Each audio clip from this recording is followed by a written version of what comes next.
With the time at 9:30, this is VK3 Alpha Mike Lima with the regular Saturday night replays and hopefully contacts afterwards.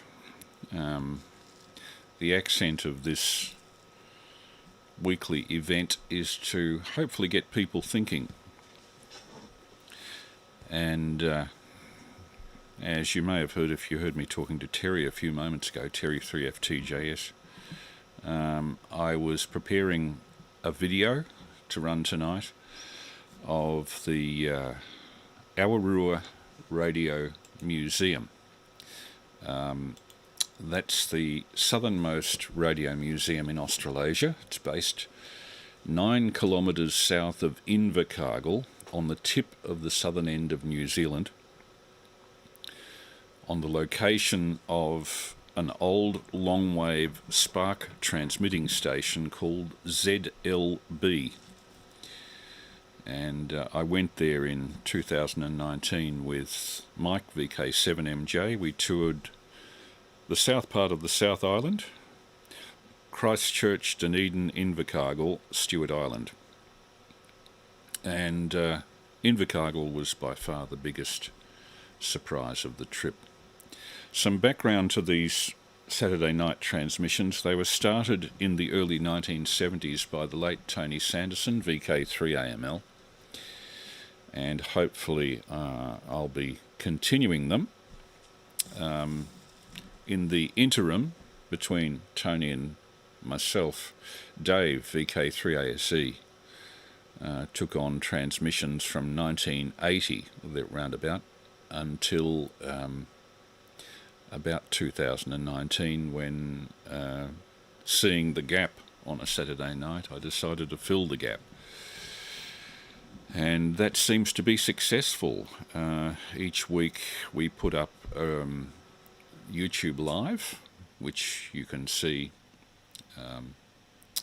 if you dial in VK3AML 10 July 2021. And there are 5 viewers on there at the moment, I see. So hello to you.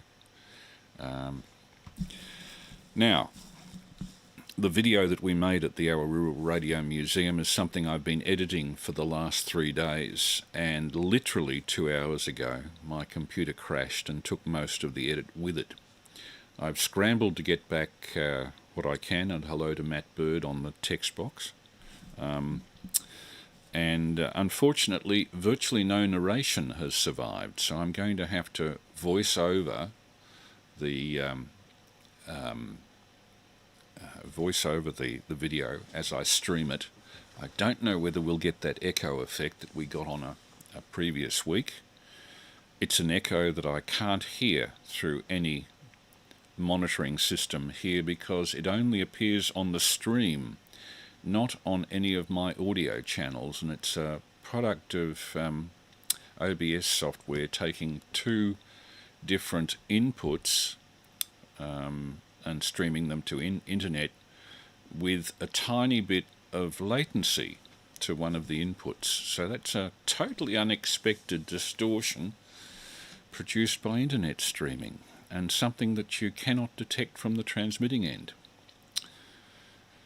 There was a time when the only types of distortion you could get were poor frequency response, harmonic distortion, or intermod. Boy, has that changed. Thank you, digital. I could quote my friend John Eggington, 3EGG, by saying that digital is another way of saying it doesn't work, but I wouldn't go quite that far. And I see that our video file has rendered, but in the meantime I'll put up a recording I made off a WebSDR in California last week. This was on 3777 lower sideband in the 80, well, they call that 75 meter band in America. It's the band that's just above our 80 metres. They're allowed to transmit from 3.7 to 4 megs. And it's a group of San Francisco amateurs, usually quite nice, usually quite friendly. But when they get on to talking about the homeless, suddenly all heart disappears. And I just think that this attitude that I've struck while I've been in America, visiting brother-in-law who used to tutor at Berkeley, is a sad aspect of American life. They don't have the safety nets that we have here in Australia with government healthcare or the degree of relief for the homeless that Australians do. And when I hear discussions like this, I tend to think, isn't it great that we live in Australia and people, particularly people who have thousands of dollars to spend on ham radio, show a little bit more respect for people less well off than themselves. Anyway, with that, I'll play for about 15 or 20 minutes this net of a group of hams in California on 3777 lower sideband, and I hope it'll be self-explanatory and that I haven't exaggerated the conditions of this net. I have reason to play this week because my wife and I, having been locked down for so long last year and this to some extent, decided that we were a bit stir-crazy in the house and wanted to get out of it for a while. So my wife, on impulse, checked around the city hotels to find if any had special deals to get people back into the city, because the city hotels, as I understand it from what Prue has found, are screaming for custom. With the interstate borders being down and all the rest of it, the hotels are doing very, very hard out of this. So we found that the Langham was giving a very good deal. Prue booked in. She spun a story about us being locked down and being 67 and sounded all pathetic and old. And she must have got somebody at the Langham who took pity on her because they offered her an immediate upgrade they offered us an immediate upgrade to an executive suite on the 19th floor of the Langham overlooking Prince's Bridge and the Yarra. Luxury such as we've never had an ambition to find at any time in the past. Anyway, got into town, wonderful meals, sumptuous food, beautiful suite, picture windows looking out from the 19th floor, and I took a little Sony HF receiver with me, and surprisingly, as you go up that high, if you've got a big picture window, your HF reception is superb because you're above the power lines. And it would appear that that gives you advantages where Skywave is concerned, particularly 7 megs to 14 megs. But in the night, I went out with my camera to take a few night shots, which some people who may know me through Facebook would know that I've posted. Time exposures mostly, of city lights at night, and got some beautiful effects. But in the course of that, walked down Swanson Street and Elizabeth Street past Melbourne's homeless, and I was very proud to see that either the City Council or charities or both had provided a lot of the homeless with inflatable beds and blankets, waterproof blankets that could stand rain if necessary, and that people were respecting the personal space of those homeless people on the streets. But I also saw, particularly near the southern end of Elizabeth Street, horrendous scenes. A woman with a glass flagon full of what looked like cheap sherry, but it could have been methylated spirits mixed with it for all I know. She was half off her face. She was sitting spread-eagled on the ground in a dress. The dress was wet, the ground was wet, and the wet was coming from her and streaming across the pavement. And she was screaming incoherently. What can you do for these people? It's very sad. But in San Francisco, when I visited there about a decade back, I saw a lot of homeless, but I didn't see a lot of pity. And this, unfortunately, is typified by this ham radio contact.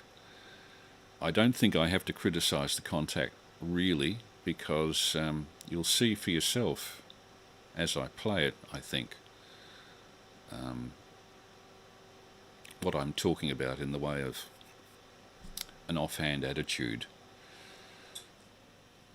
All of you, after listening to this from San Francisco, I think should go out and kiss the Australian ground that you walk on, because we have a lot to thank for being born Australian in a country that has a lot of the mateship spirit still. We're on the edge of a very harsh continent. There are only 25 million of us. In America there are something like 360 million. And so consequently Australians have always had to be mutually reliant to some extent. I think the Americans now are so much in favour of me and not of us, if you see what I mean, that it's only a matter of time before one of the bastards decides that he won't be told by anybody what to do and he'll drive on the wrong side of the road if he wants to. There is a limit to personal freedom, I think, that's necessary, a balance.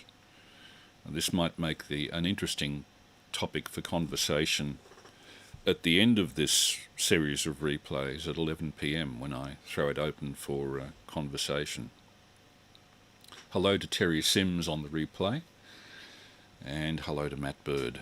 I can see you there. There are, I think, 7 others looking in via the stream. And if you want to look in, not that you'll see very much, but an old bloke with a pair of headphones on, you can Google VK3AML 10 July 2021. That's VK3AML 10 July 2021, and you should be able to see and hear, if you're not getting good reception on 2 metres, what we're doing. Okay, this is that contact recorded on 3777 kilohertz from the Webb SDR at Half Moon Bay on the Pacific coast side of San Francisco, and it was recorded about 5 days ago. Well, what about Canada? They got a lot of hydro. Yeah, and they're smart. They're probably keeping it. It's COVID related. You can't let it go outside.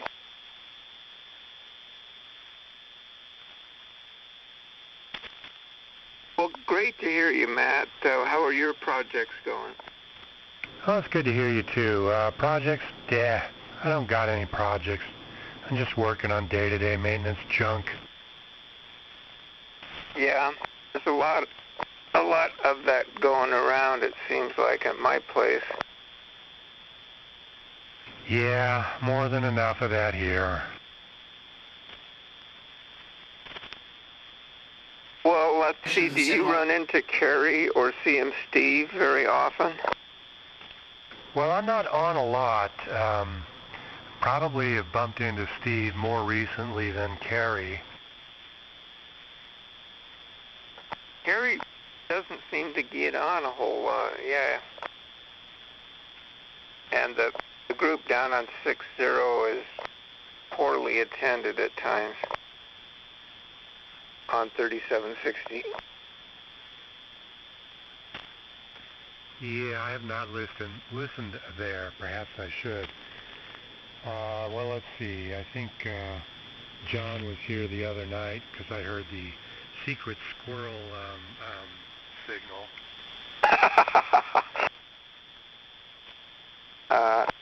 Yeah, what a pleasure that signal is. Yeah, I went up to the secret squirrel frequency, but no response. Oh. That John? Yes, that one. Oh. So you know everything. Why double E for a while? Well, you're very loud now, Matt. I'm sorry. I'll do a Joe Biden here. I'll start whispering. Yeah, he's sure a real charmer, isn't he? Yeah. He's something else. I kind of feel for him. I don't. No, I mean, they're doing serious stuff, but, I mean, it just seems like he's fading on us a bit. Yeah, well, I would blame Dr. Jill for elder abuse, but that's not going to go anywhere. Kind of thinking she might be the one pulling all the strings now. Well, Kamala and Dr. Jill, they're running stuff. And Bernie. I don't know much of what Kamala can run. Well, it's beginning to seem like she's not that competent, and maybe it's hard to know what to believe and what to think. But anyway, she's number 2 in line, they say. You're just beginning to believe she's not competent? I guess you weren't paying attention when she was in California. Well, I didn't pay much attention to her, you're right, but I mean, she got elected and reelected and moved around and stuff. Well, you can ask Willie Brown about it. She mostly slept her way up. Well, that's what they say, but I didn't know any part of that until reading it. But, I just trying to be objective. It's just hard to know what to believe. Yeah, well, that's real good of you, and I appreciate that. You can just watch her for a while and see what she does and kind of figure it out for yourself. You're old enough to know what critical thinking is. Don't be too critical now. Well, I don't really care that. I mean, we got what we got, and they're doing what they're trying to do what they're good at, and it's kind of sickening. I mean, it's just, there's just nothing that trillions of dollars wouldn't solve here or there. Well, it is what it is, and I'm, not going to get too worked up about it because that doesn't do me any good. That's right where I am, and anyway, if you get all spooled up and angry and stuff, it's not good for you. So anyway,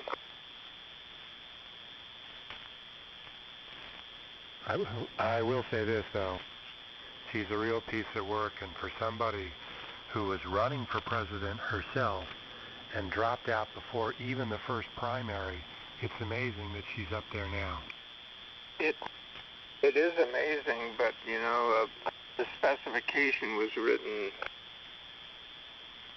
quite a long time before the November election. Yep, and she checks off those boxes handily. Yes.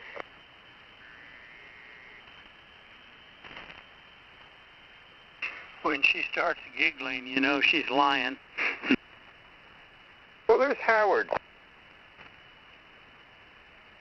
But that's a lot of people, at least when they're uncomfortable, they laugh. Kind of.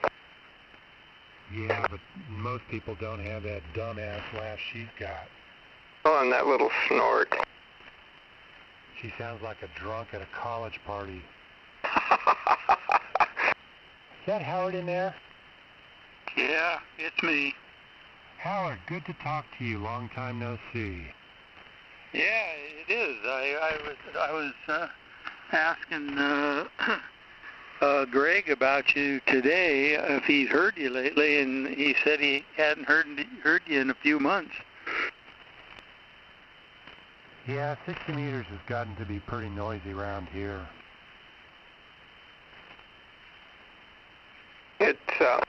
often it's not real good. The propagation is not great for maybe for short or long distance. It seemed the last few times I've listened.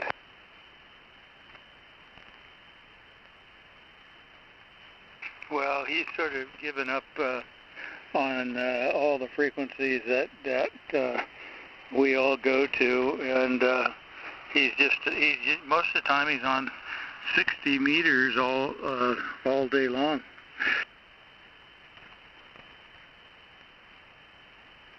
Well, good.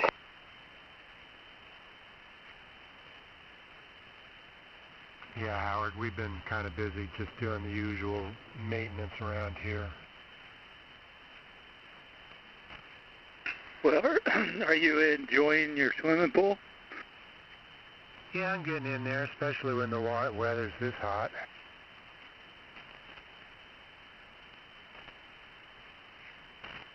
Sounds nice. Any fancy cooking? Well, the chef's taking a break here for a while, it seems. I tried to do a real nice dinner on Father's Day, and I was just not focused, totally discombobulated, burnt my steak, timing was off on everything, the crab cakes fell apart, and then the next week I burnt our weekly pizzas. Uh-oh, that's not good. Well, that's because of climate change. Yeah, I'd rather blame it on COVID. All right. You choose. Well, Debbie, my wife, Debbie made a really nice, baked a really nice chicken today for dinner in in sort of a crock pot thing, and she had potatoes and carrots and onions and tons of garlic in it, and it was pretty darn tasty. She just got done with that. Matter of fact, the little girl that we watch, which is my son's girlfriend's daughter, Debbie was getting her to help her, and so she learned how to make this, and so she was pretty excited that she took part in the preparing it. Oh, that's cool. That's really great. And it sounds tasty, too. How young is this little girl? 9 years old. Oh, that's a good time to get started in the kitchen. Well, she can cook scrambled eggs already, and there's certain things that she can cook,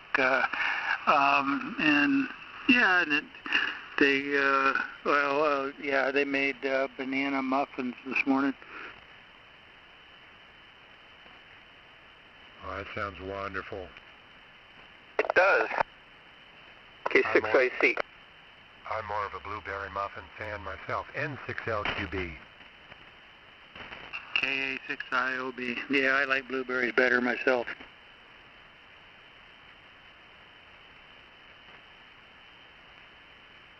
Got to go move the water back in just a little bit. K6IC. Vic's watering his concrete, hoping it'll grow. There you go. That's hopeful thinking. Well, he's in Oakland, so, concrete jungle, obviously.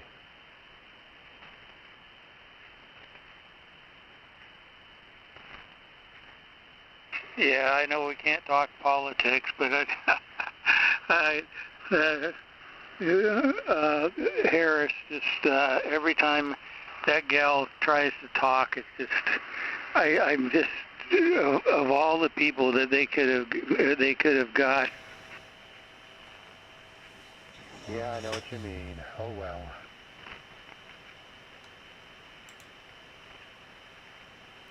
They can't talk politics, but they do. VK3 Alpha Mike Lima. This is a recording of a Californian conversation recorded off a web SDR on 3777 kilohertz. And for reasons that I gave earlier, I'm playing bits of this, what I find a little bit disturbing, people that are using well over $2,000 or $3,000 worth of ham radio gear and running down, well, not only a certain type of politics, but as you will hear, homeless people come in for a dolloping too. I can't help but reflect that America at the moment is not a place which is showing a great deal of collective conscience towards people less well off than themselves. Back to the recording. VK3AML testing. But that laugh of her, man, that's the best. Oh yeah, and then her. Fine, thunderstorms or not. Yeah. Boy, I was just going to ask you about fire risk. Well, it's always present, but looks like the big smoke we had come in here today came up from weed. Well, at least that's in well, it should be in California.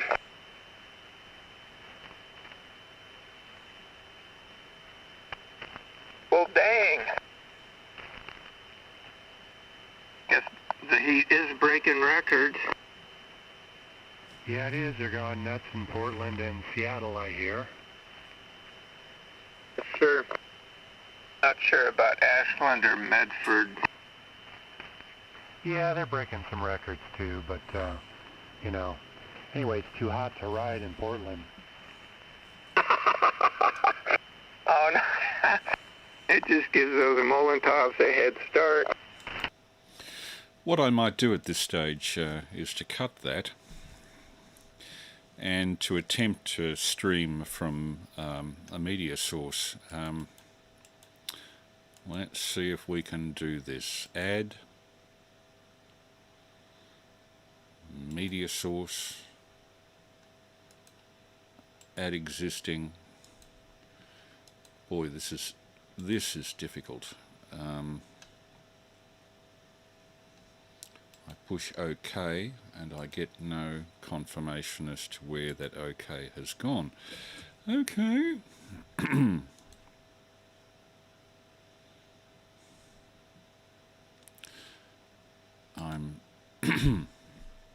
What I'm trying to do is to stream a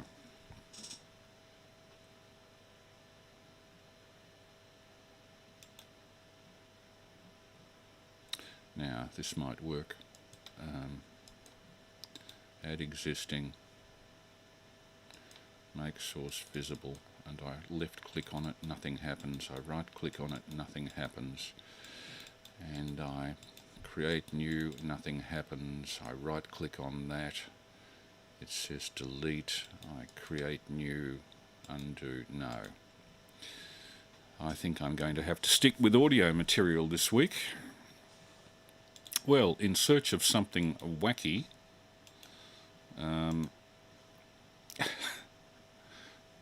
whacked out recordings. In the early days of wax cylinder recording, about 1905, people would buy anything that was unusual. Even this is a recording from the Edison studio in London in 1905. Would it sell today, I wonder? It will announce itself as all good Edison records of that period did.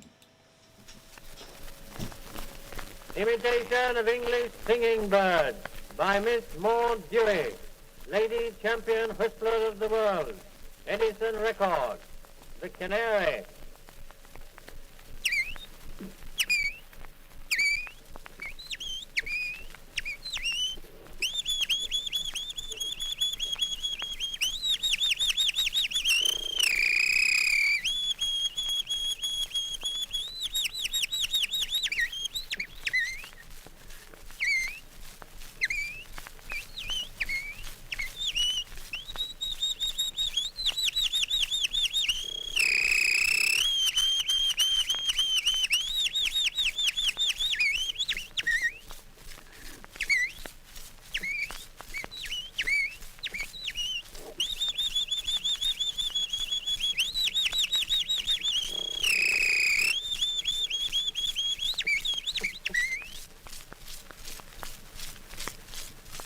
dialogue.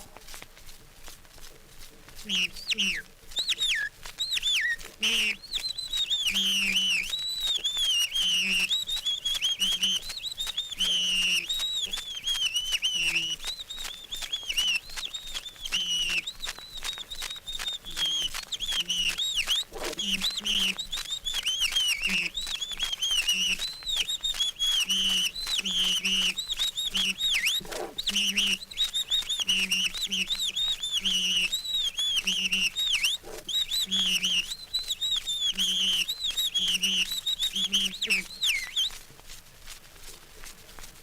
chopping.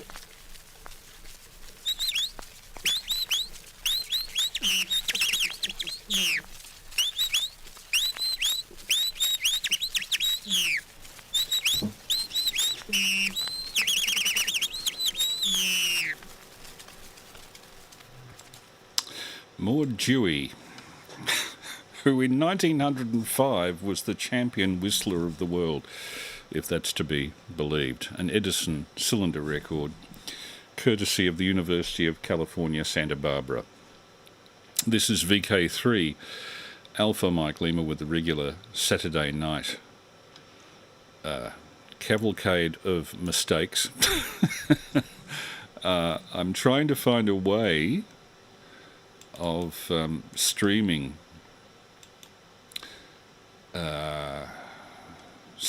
a file, and I may yet do it. Let's just see. Open. Okay. And I've done it.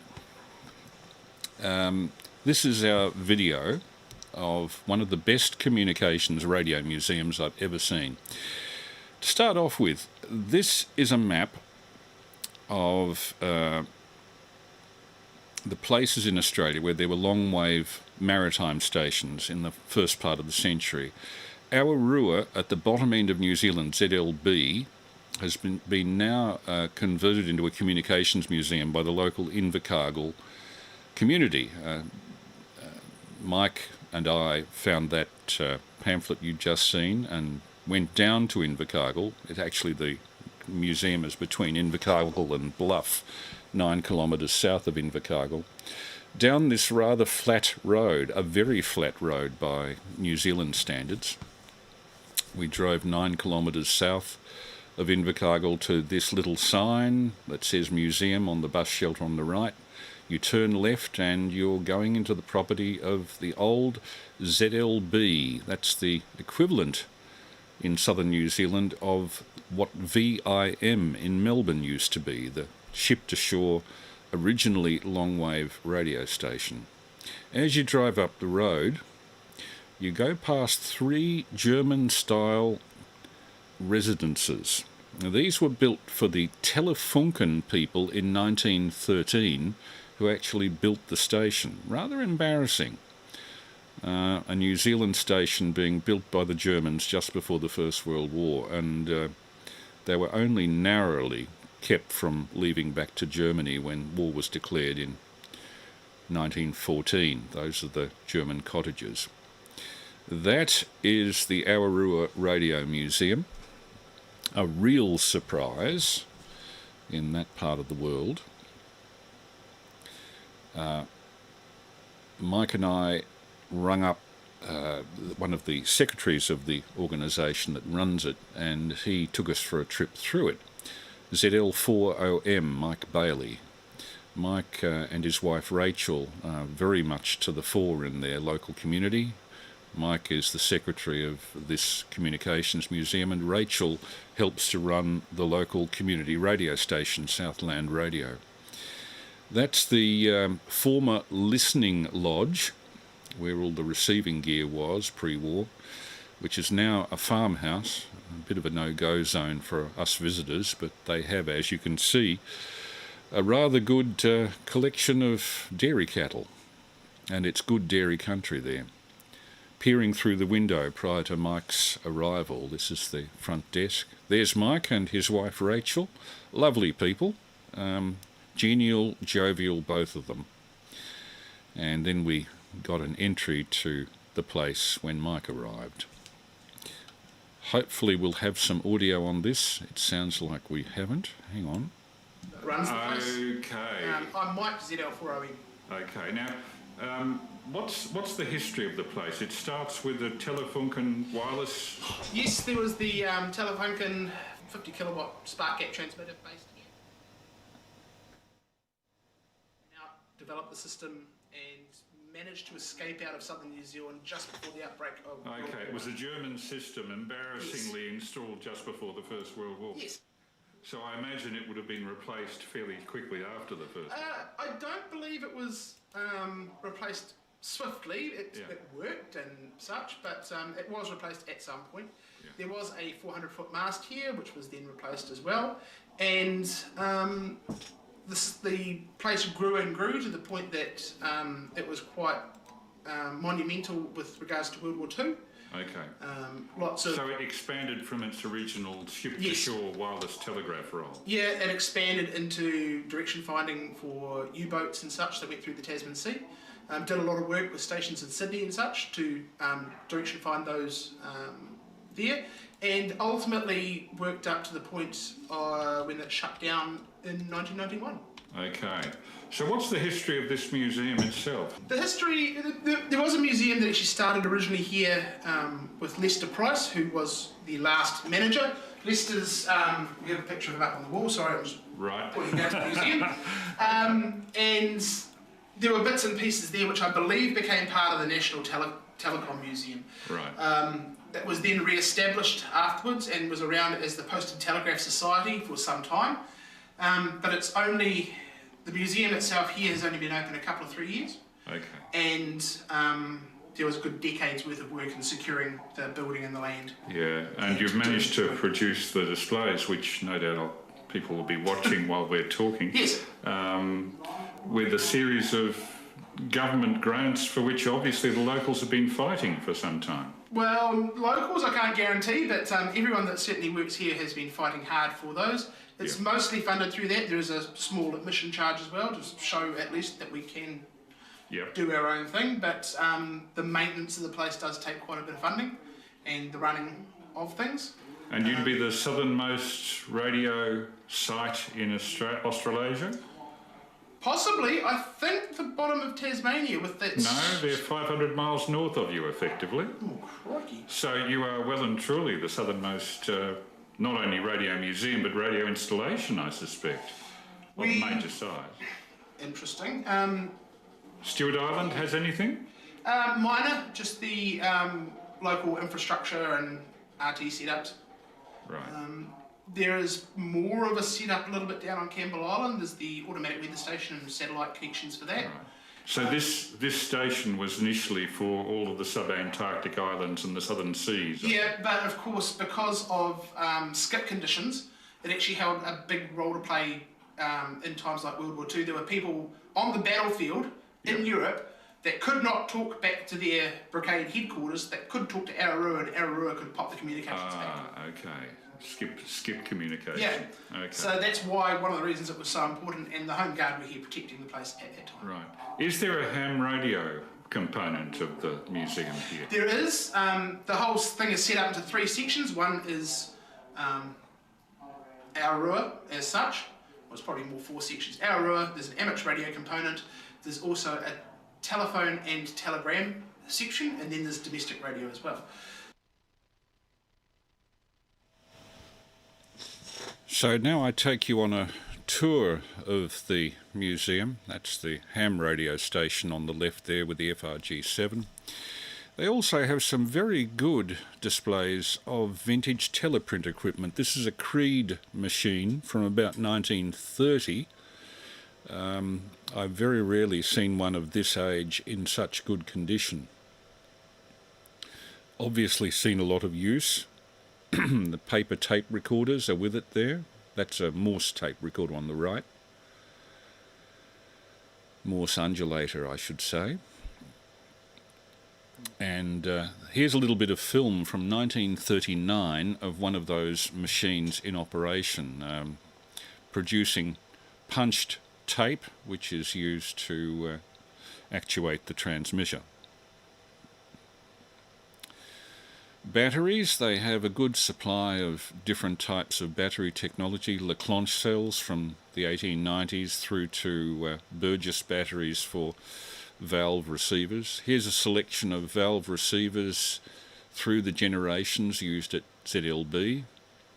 National HRO there, and a pre-war, I think a pre-war receiver at the bottom. Now, this is an RCA transmitter that was used for HF at ZLB for many years. Beautifully built, commercial of course, capable I think of about 500 watts. ZLB is right on the southern tip of New Zealand, so it has to supply the communications for the subantarctic islands, New Zealand's many subantarctic islands, Auckland Island, Campbell Island, the Snares. There is another station out on Chatham Island, so they don't cover that, but certainly this covers down to the Antarctic. Round to the front of the RCA transmitter, that's a logging recorder, very slow speed tape, no longer used, and that's the front of the RCA transmitter XLB. Couple of missing meters there, I see. Decent sized blowers at the bottom. RCA model AVT22, manufactured in 1942. This particular transmitter was used in Antarctica. There's a logging recorder, a Raycal with rotating heads, rather like a helical scan video machine, but recording extremely slow speed audio log.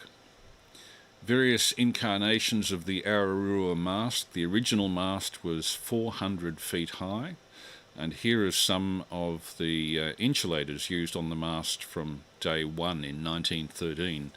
Glass insulators from the early days, later porcelain. Some of them are even wood in the initial instance with the Telefunken spark setup.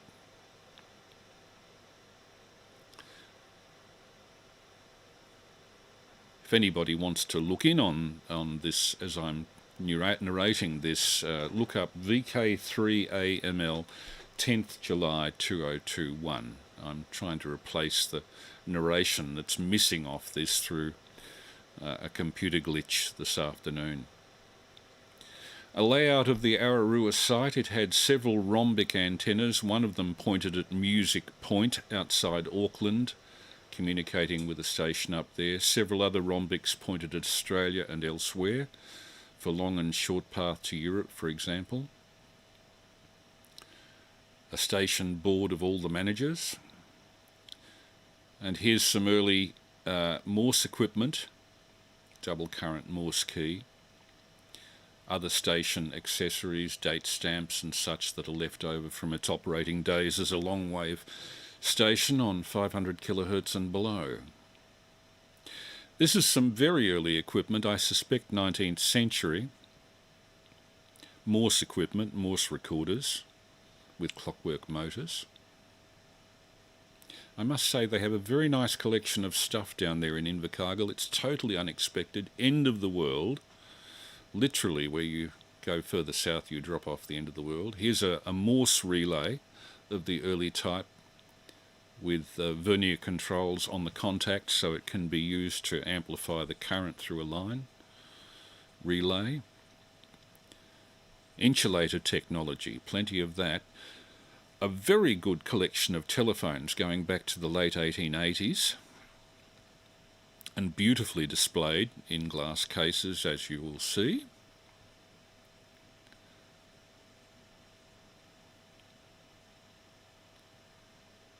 And there are several examples of undersea cable technology used to cross the Foveaux Strait, for example, to Stewart Island, and also used underground from this station back to back to Invercargill, which was 9 kilometres away. Everywhere we looked, we were impressed by the display standards compared to anything similar in Australia. The Kiwis really do put us to shame. Collection of telephones going back to the 1880s. Bell Blake magnetophone there. A Hunnings cone. very early carbon mic. I think about 1890. Early Ericsson toaster type telephones there. Rather elegant. They don't design stuff like that anymore. The Invercargill telephone switchboard had to cover an immense area of the South Island of New Zealand. Batteries for the exchange.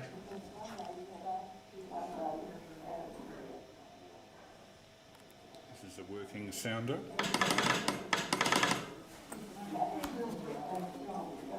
And we are putting in a step-by-step PADX here as well, Right. which is going to go actually. Yeah. A manual telephone exchange used at Awarua. Still operates apparently, but only on a demonstration basis, needless to say. Manual exchange. There's the Invercargill phone book for 1915. So the only thing that doesn't work on that board is the night. That's Mike Groth there, VK3AML, having a look at the exchange and the incredible wiring in the back of that old exchange. Imagine how long that took to solder.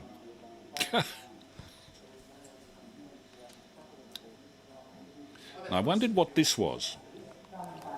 What exactly is this piece of apparatus? I can't... That's a chronograph. So that was used for timing toll calls.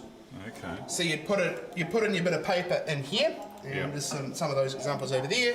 You'd crank down the one handle to start it, and when the toll call ended, because you might be monitoring a few of them at once, you put the paper back in. Timing the phone Put them calls, in, okay. yeah. Okay. So the first job usually of an apprentice engineer at an exchange, their first job ever would generally go around and fill up that ink wells Okay. of those. More of the telephone collection and warning lights from communication of an optical type. This really is something else. I have never seen a radio museum with this standard of display anywhere in Australia. The Kiwis really have put us to shame with this, and it's the most remote part of New Zealand. Yeah, someone recently broke in there.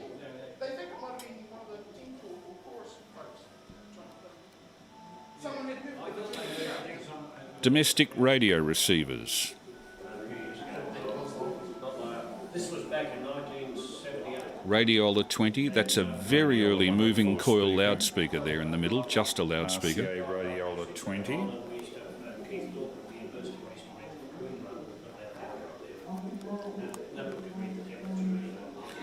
Now that gramophone is really interesting. I think about 1932 radio gramophone. And it's by RCA. You can see the logo in the lid.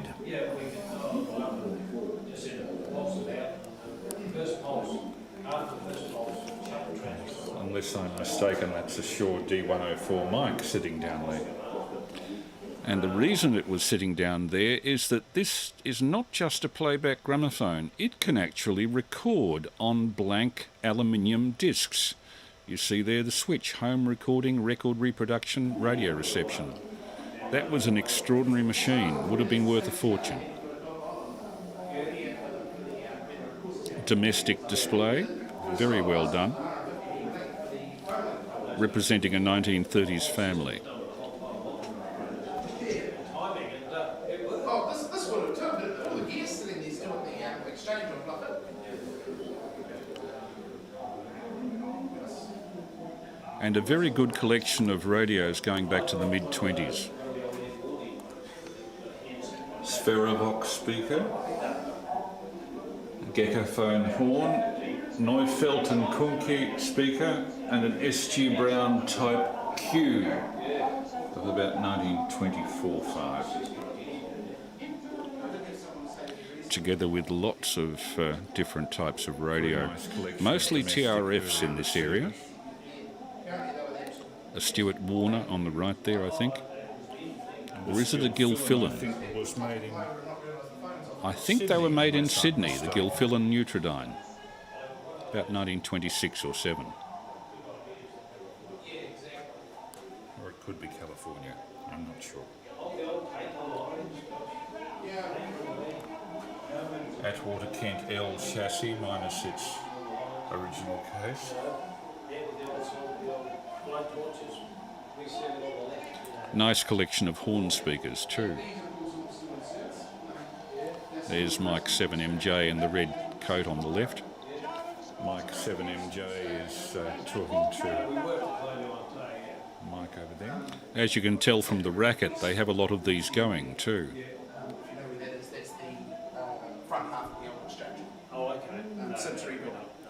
But no, I had a friend in Wellington say, he was wondering where I was able to tell it. So they've got a telephone display, domestic radios, the ZLB long wave station material, and you can work on a practice Morse oscillator if you care to. That works. And back when they were originally doing them, they just twisted them together and could take them up, or put paper on. But now, of course, at least they put a bit of solder as well. But fibre, of course, and replacing everything. It's all set up to work. Yes. Oh, gap's terrible. Gap, yeah. Oh, yeah, but it's if you have it set too close together, the kids don't get any idea of the feel. They don't get it. No, they don't get it.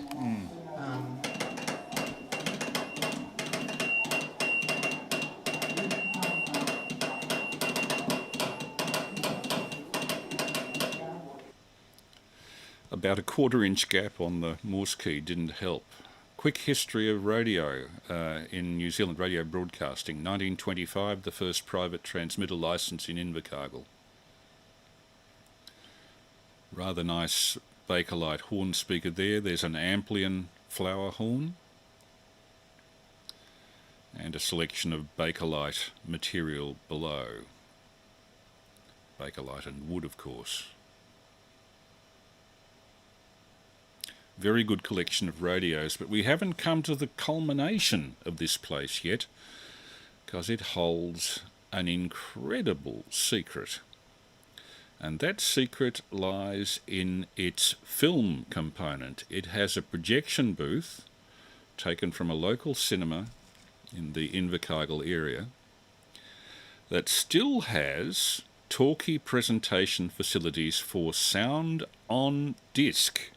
Yes, if they had the jazz singer with the discs, they could run it exactly as it was. Except, you'll notice if you look closely, the turntables that are mechanically synchronized to these projectors don't actually have pickups on them. Somebody has swiped the pickups. So there are a couple of things that have to be included to make this absolutely original. But as you can see, the valve amps are from the 30s using 807s. This was a real surprise. I didn't think that anywhere in Australasia there were any projectors set up to show sound on disc. I was wrong. But this is what happens when you get to the end of the world. Stereo, they have 2 sets of push-pull 807 amplifiers. There's an original 1929 Western Electric monitor horn for listening off your soundtrack. Doesn't have to be broad bandwidth. And there's the Vitaphone fader that goes between the 2 discs, between one disc player, one projector and the other. So you can fade from one projector to the other every 10 minutes when the reel change comes. The Western Electric Vitaphone control cabinet for the motors, and you'll see a switch below the projection lens that says off, film or disc. That relates to the soundtrack for the days of the late 20s when this thing was built. Close-up of the turntable, 16 inches in diameter, 1 inch thick. Now, that transformer was for the original pickup, which, as you will see, is missing. It's the only missing piece of equipment. But this is not where the story of this wonderful setup, unique setup in Invercargill, ends. That's the synchronizing motor that goes between the projector and the disc rotation to keep it in sync with the film. Here is an original Vitaphone film of how the system worked. From the amplifier, wires lead to an electrical recording device which is mounted on the recording machine which you see at my left. The recording machine proper consists of a rotating turntable which is made to carry a wax disc. This turntable is maintained at a constant speed of rotation through an electric motor mounted underneath. This motor operating in exact synchronism with the corresponding motor in the camera.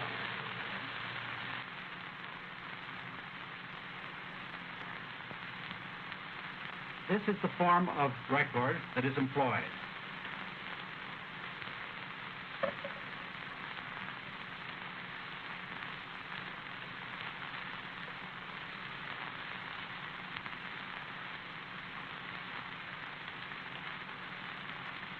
Now I've placed the record on the turntable and also located the reproducing element ready to start for reproduction of the record itself. I will ask the operator now to start the rest of the recording machinery.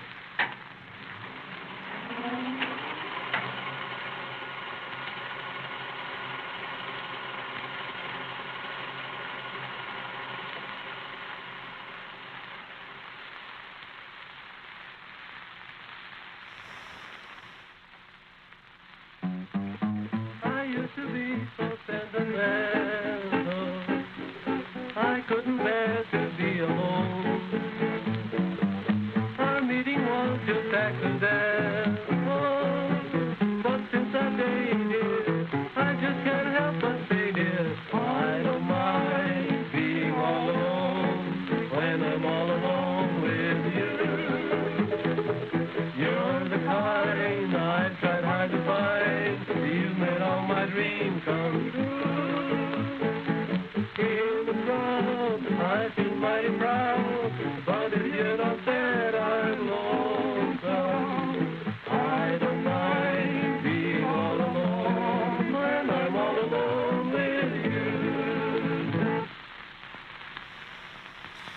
Well, now you can say you've seen a talkie with sound on disc from 18 months prior to the jazz singer, but that's not where it ended with this extraordinary place. We had a look round the walls of the projection booth, and all of the original spare parts were there to keep it all going very nicely. But they've got a Vitaphone disc on the wall here, and if I can get the reflection, you'll see the words Bruce Barnesfeather written on this disc. It's the Bruce Barnesfeather supporting short, the soundtrack of it, that went with the Warner's film The Better Whole, which I think was either 1926 or 7. It was only the second 26. or third film with a Vitaphone soundtrack, and this was the only talking that accompanied the film, the supporting short. And there is the disc in bloody Invercargill. I was absolutely amazed. There's another shot of the label. Bruce Barnesfeather was a cartoonist who devised a character, First World War soldier named Old Bill, and they based a feature film on him starring Sidney Chaplin, Charlie Chaplin's brother, less well known but just as good a comedian. We were sitting in some trenches not very far from the Messine Ridge. And this is the Bruce Barnesfeather short from the very defective other copy of the disc known at the moment. And I'll just show you exactly how Old Bill started life in those days. But, the very first picture that I ever sent up, I was persuaded to draw this thing by some soldier pals of mine round about. I sent it off to a paper in London and then forgot all about it.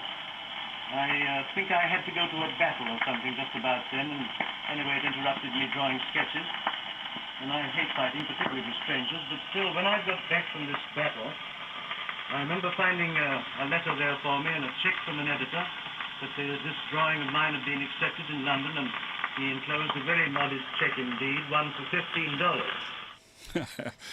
This is the lovely little theatre that they have at Invercargill. This is Australasia's southernmost theaterette. with that original 1929 equipment. Not only that, a rather nice collection of films to go with it, and I really wonder what's on all of those. I must find out more.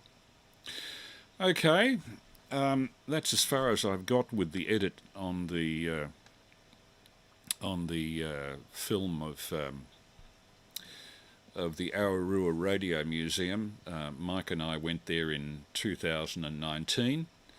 It was a fascinating place to visit. I have a lot more to add to that video yet. I might have explained earlier on that I was intending to make that a 40-minute presentation, and it was 40 minutes until my computer crashed this afternoon and took half the edit with it. So that's how far we've got with the edit so far.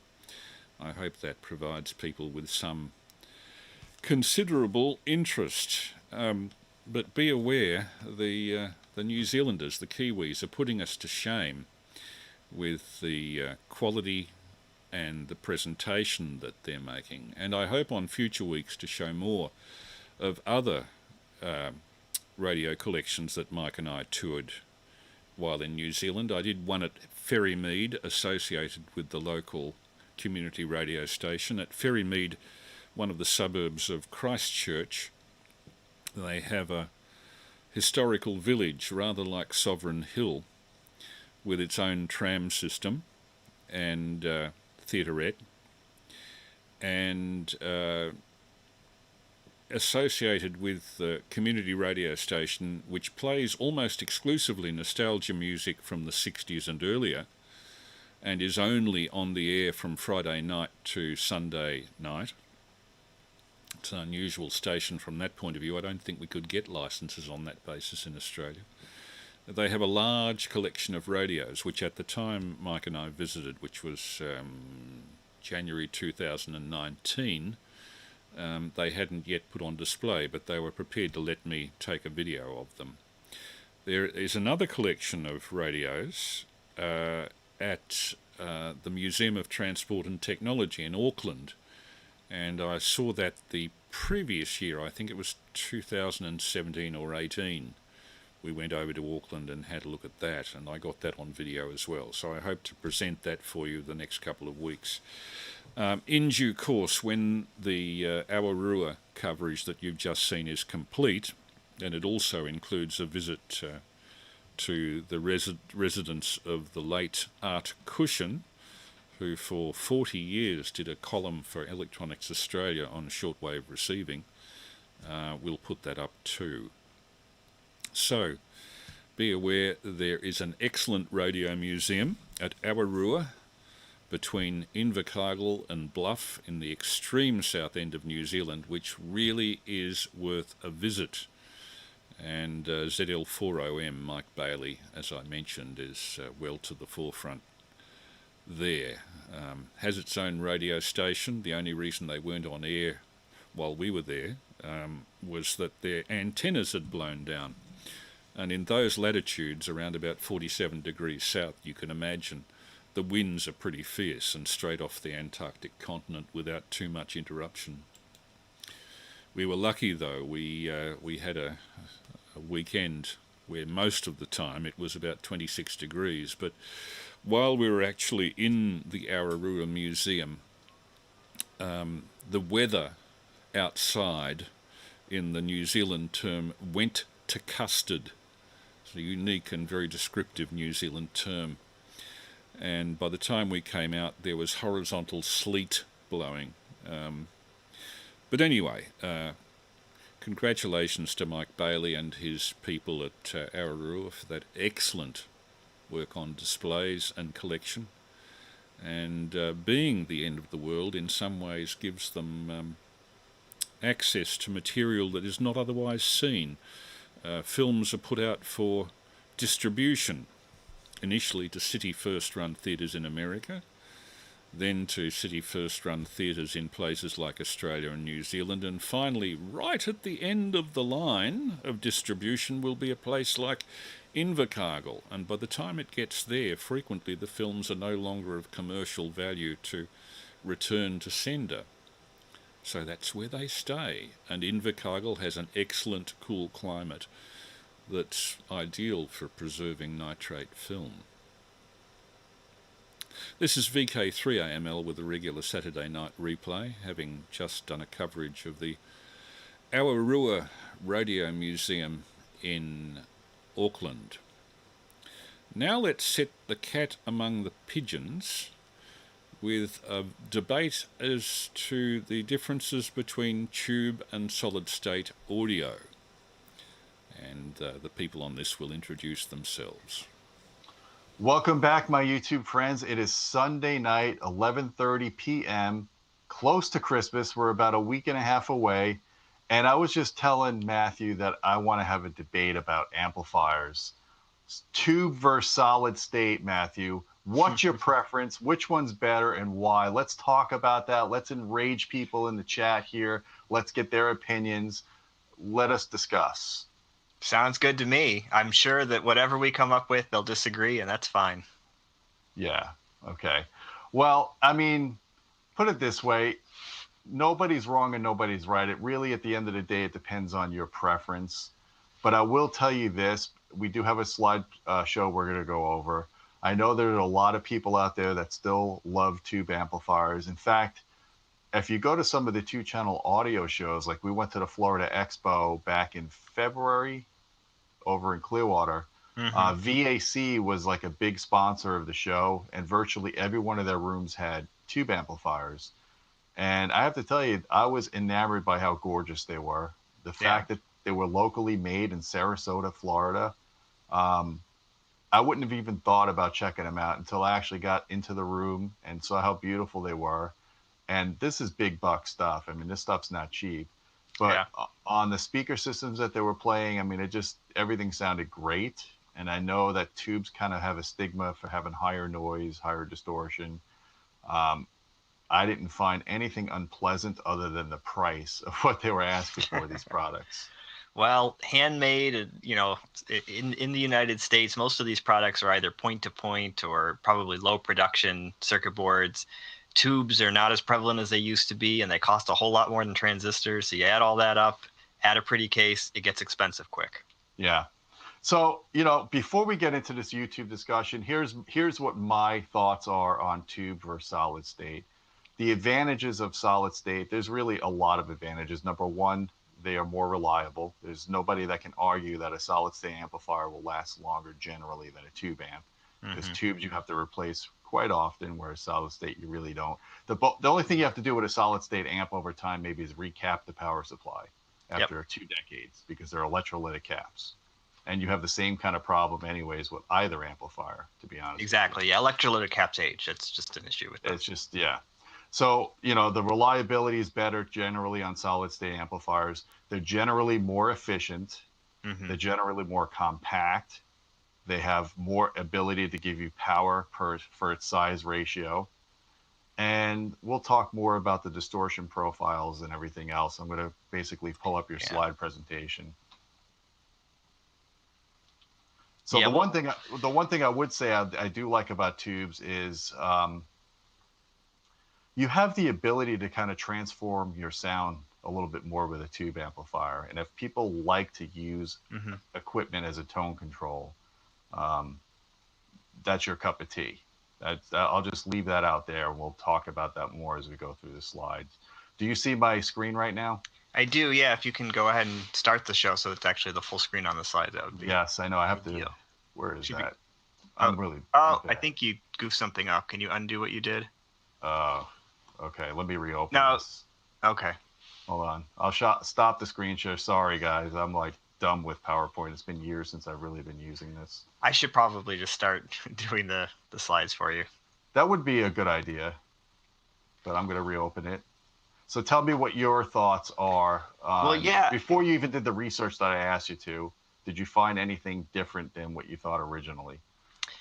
Not really. I was really hoping to find some more definitive articles that had done maybe even like a double-blind, not randomized control, but double-blind studies basically, or ABX testing of tube versus solid state that was more around perceptions of the differences, not just being able to hear a difference. There's actually like Mushra tests, things like that you can do. And I was hoping there might be something like that, and I couldn't really find exactly that. Not with tube amps versus solid state. Mostly it was stuff where people had modified signals to sound like a tube versus solid state. But it was good to be able to pull all these articles out and kind of see. In some ways, I mean, I found articles that were published in the last 5-10 years still discussing differences in tube amps. So that tells you something. You know what's funny is that the pictures you chose in this live presentation, you chose two amplifiers, the Macintosh on the left being solid state and the VAC on the right being tube. Both amplifiers you chose happen to have transformers on the outputs. I thought that was interesting that you chose that. I really just grabbed some pictures, and I've always thought Mac amps were pretty. That they're actually local to where I'm from originally in Binghamton, New York, and it's always been one of my favorite looking. The big blue meters on the front was always iconic. But yeah, we can talk about output transformers too. They have their issues. Yes, they do. So let's move on here.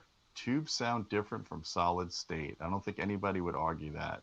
Yeah, I mean, I think and here's why I said this. I think a lot of times you hear people talk about amplifiers and they say, well, look, all amplifiers within their linear range sound the same, and we've proven this. Well, all amplifiers that are operating the way they're supposed to. I mean, at the time that idea was really being pushed, it was because solid state amplifiers had basically come of age. They had gotten to a point where they measured extremely well.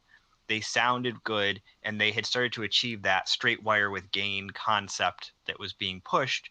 And so people were saying, look, at this point, any of these amplifiers, whether it's a $100 amplifier or a $5,000 amplifier, if it all measures within a certain realm of realistic good performance, we're going to say they all sound the same.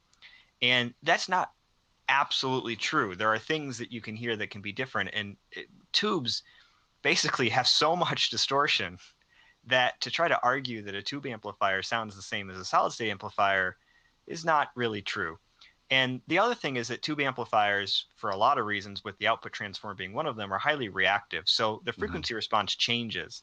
So when you called it a tone control, it's true. And as a result, they tend to sound different from solid state. And one of the things that people often describe is that they have a warmer, sweeter sound. And I've owned lots of tube amps over the years, and I would absolutely agree that at least of a certain type, they do tend to have that warmer, sweeter sound.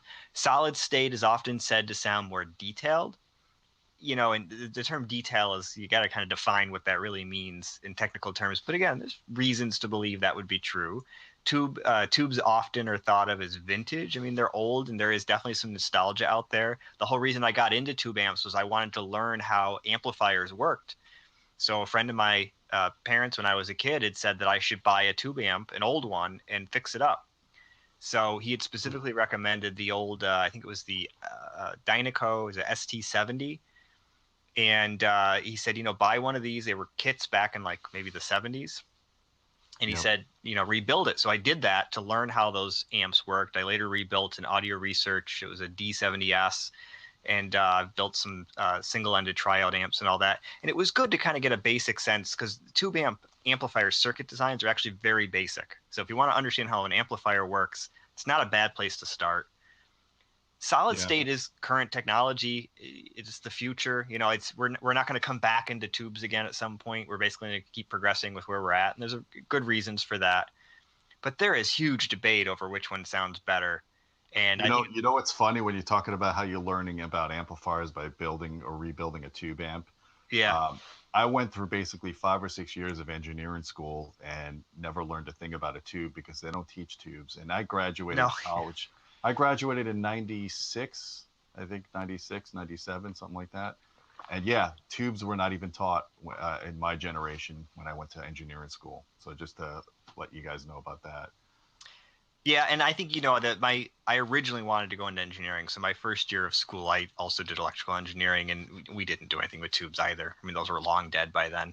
I think for people who want to learn how amplifiers work, basically an amplifier can be thought of as a set of blocks, gain stages, basically, that serve certain purposes. One is designed to take the input and essentially amplify that. Then there's another stage usually designed to amplify the voltage, and the final stage designed to amplify the current. And So tube amps do this in a very basic sense. There's another thing that we can get into, I suppose. So transistors, that you have pairs, NPN and PNP, and you can design a push-pull amplifier very easily that way. With tubes, there's no such thing. So if you want to do that, you actually have to use a phase splitter. So again, when you start to study these amplifiers, if you start with tubes, it teaches you things that you might not actually understand fundamentally if you go straight to solid state, because it's sort of taken care of for you, if you will. Sure. So it's probably not the right way to learn how to design amplifiers, but for me as a kid that was tinkering, it was a good start. But yeah, we can go on. So why do tubes sound different? Well, primarily it's in the distortion, which is what I mentioned earlier. So tubes produce basically a lot more low order distortion, and they tend to have higher amounts of even order distortion. This isn't always true. So I got to say, I'm talking about tubes very generally here. It's actually the amplifier topology that causes this, and the use of negative feedback or not.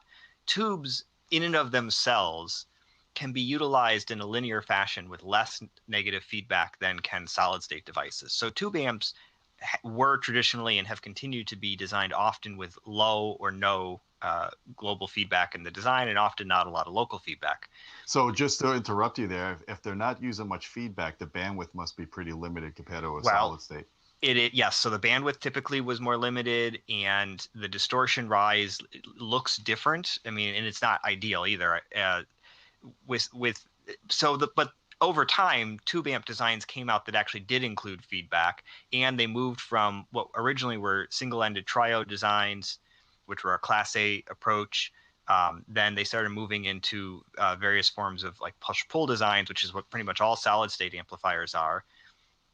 And so if you actually look at a modern day take, if you will, on like a state-of-the-art Class AB push-pull tube amplifier, you'll actually see that much of its performance actually looks more like a solid-state amps would, with higher odd-order distortion and a rise in higher-order distortion in general. So I'm saying this, but the reality is what we're really talking about is single-ended triode and some of the other popular, kind of related Class A tube amp designs, which are pretty simpler, versus really these push-pull Class AB designs, which are what, for the most part, all solid-state is today. And then the transfer function of a tube amp, which is essentially like all the information about its frequency response, its distortion, its phase, etc., tends to have aspects of it which you might describe as likely to sound pleasant. I don't want to say it's not better in the sense that it's got errors in it, but if you have to make certain errors, these are errors you would tend to find to be not so bothersome, and basically low order distortion, for instance, especially second order, tends to be pretty benign. And even when it's high and you can hear it, it doesn't tend to sound bad because it's related to the music itself. It's, the harmonics are musical basically.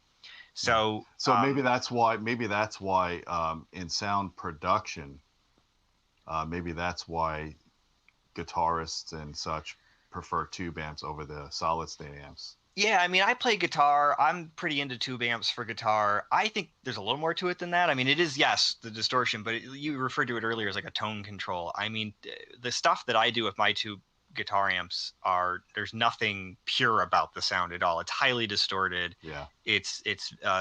I'm using, the other thing, James was over earlier, James Larson, and we were talking about guitar speakers and how like really good guitar speakers are actually really horrible speakers, you know? And it's the same issue. It's like that sound you're trying to recreate is essentially something that's completely nonlinear and very overloaded. Everything, the speaker, the amp, you name it. We should make the caveat to everybody that there's a difference between sound production, actually making music and recording music, versus sound reproduction and trying to play it back. Yeah, and you wouldn't want to introduce that same distortion, like the guitar. It's in the recording already. If I play guitar and I record it, all the sound that I want you to hear is already in the sound I've created. If you then take an amp that has that same essentially nonlinearity to it and add it on top of what I did, you're changing what I've created. It won't be the same. So you actually want a pure system to reproduce the very non-pure sound that I created. Correct. And this, I'll just interrupt this discussion of tube versus solid-state amplifiers to say, this is VK3AML. It's 10:50 p.m. In exactly 10 minutes at 11 p.m. I'll be opening up on 147.475. For anybody who'd like to give feedback or get involved with a discussion on the subjects that we've been covering, the whole intent of this really is to generate sufficient interest in particular subjects to get a conversation going. Partly also to use band space, which on Saturday nights, let's face it, is not very well used. In Melbourne, for example, if I tune across 2 metres, I'd be lucky to hear more than 2 or 3 conversations going on in the whole 4 megahertz of bandwidth. So use them or lose them. I think I should be using as much bloody bandwidth as I possibly can. Not that I do it intentionally, but I do try to keep this audio on 2 metres at least flat to 6K, which involves quite a bit of bandwidth with NBFM. Anyway, back to the discussion of tube versus solid state, and I'll open up for conversation at 11 p.m, noting that Jeff Sylvester is there, VK3VJS, 7 times for the US. It's always good to get back home. Yes, I think United States probably has a few problems at the moment with the great division of the electorate. The news media, Fox News and CNN, both seem to be apposite with no middle ground, and that's causing a lot of divisions, community divisions within America. God help us if it ever happens here. Mike VK7MJ comments on the text I see. Tubes are a bit like steam cars, great in their day, but once petrol cars became into mass production, they were doomed. Well, Mike and I are both of a generation, me in my late 60s, Mike in his mid-70s, where when we went through school, late 60s, early 70s, and particularly tertiary education, everything that we were taught was angling us away from tubes. Get rid of the damn things. They have low emission, they go non-linear, they get heated to cathode breakdown, they're microphonic. There were all sorts of reasons for getting rid of the bastards. And now the audiophiles and some audio fools are trying to bring them back. Well, they're okay, as the boys said on that discussion, for sound production, when you're using them for guitar amplifiers and you want nice musical harmonics. Where you want to reproduce sound, get rid of the output transformer, work the loudspeakers from a low impedance source, hopefully a bipolar, and you'll get good sound reproduction, and you can't compete with a low impedance source and no output transformer for that. Okay, back to the discussion of tubes versus solid state, and so far what I've heard them say I agree with strongly. Right.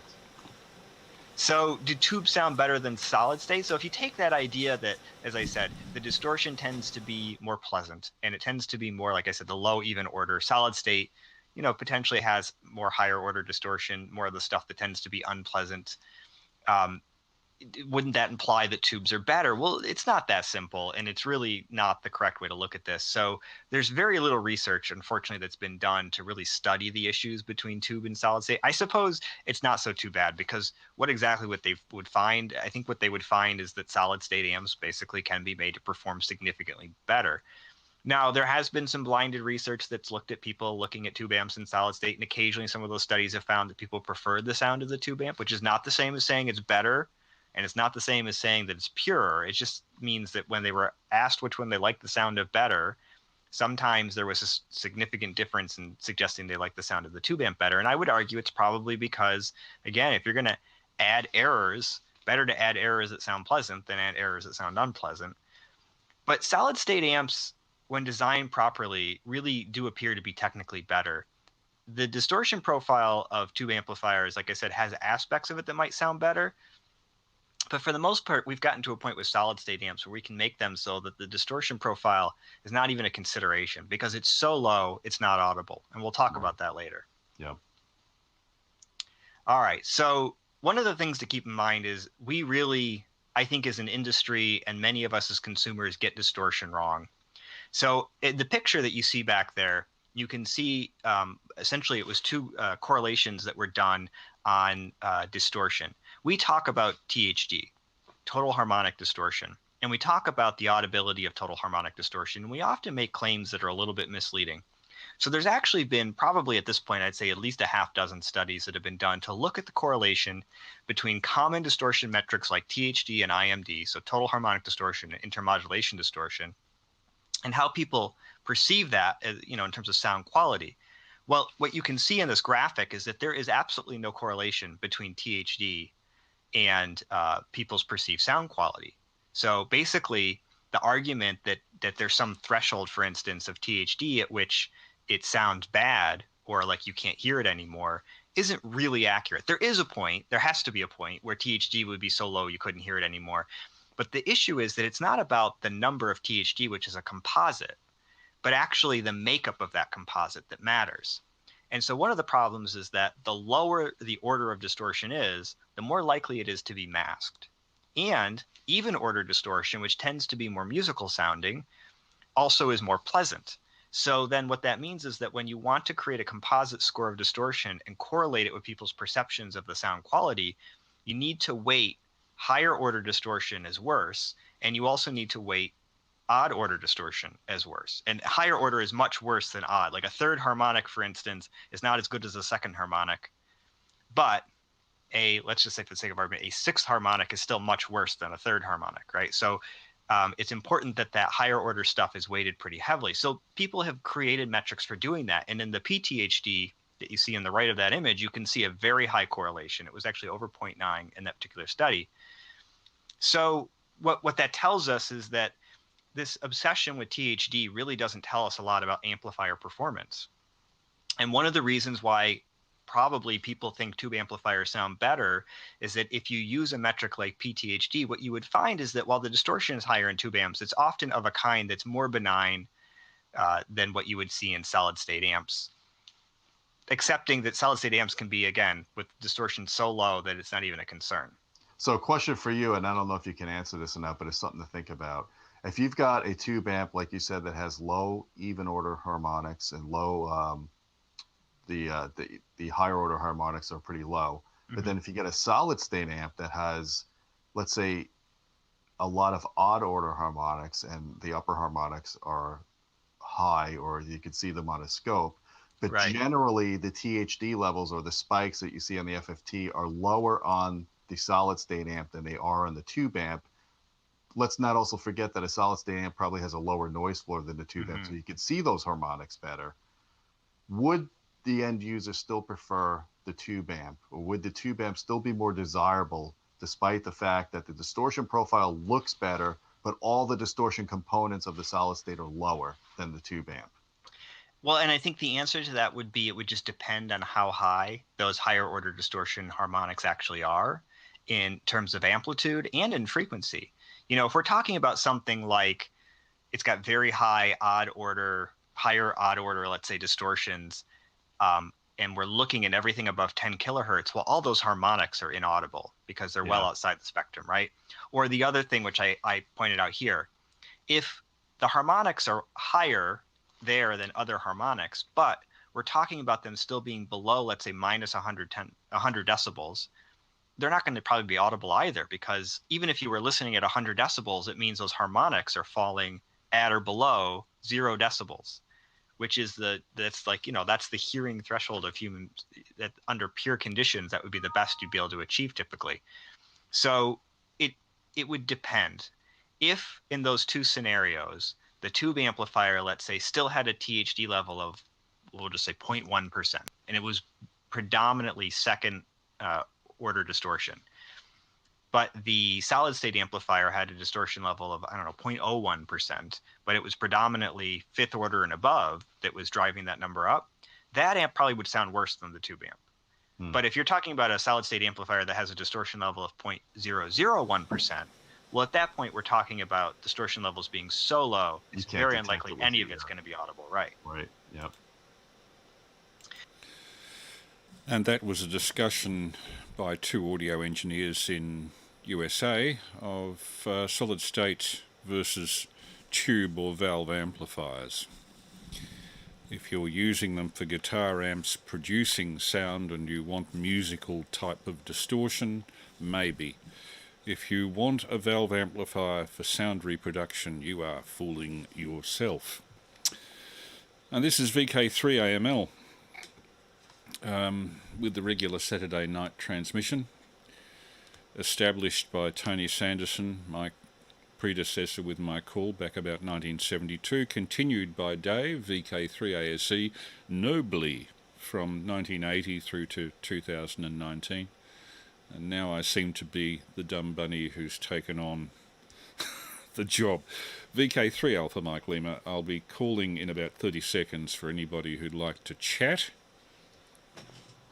And I'll give you a stream to the net with the right application of a volume control. Hoping that somebody will come back to me and provide some audio material for the stream, because I'm a bit light on for recordings if nobody comes up. But hoping that you've enjoyed the material.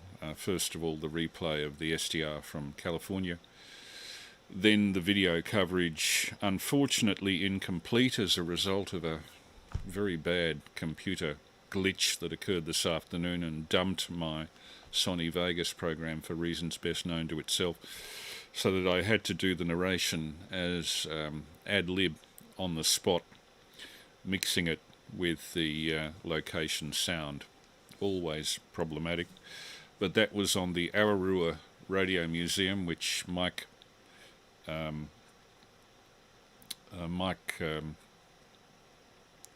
in ZL4OM was good enough to show us around in 2019, and one of the best radio museums anywhere in Australasia, extraordinarily in New Zealand's own outback, the extreme south, Invercargill.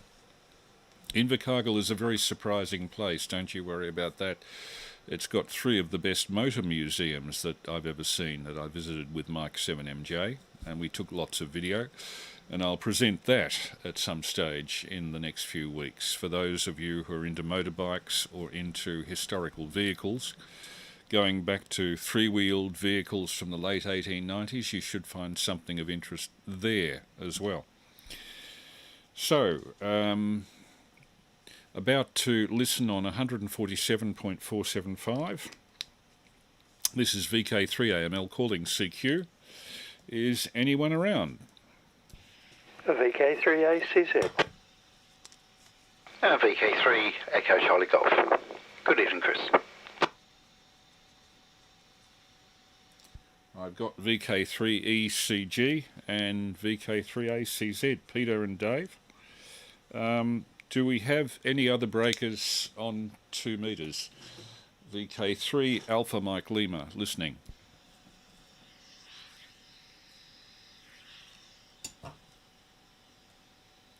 Nope, just the regulars. It surprises me, you know, because we've got something in the order of 16 listeners on the stream.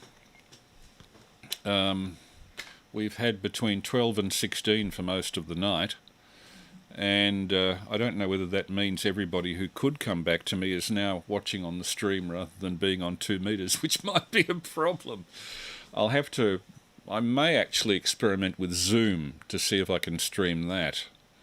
But the interconnections of audio for that would be quite complex.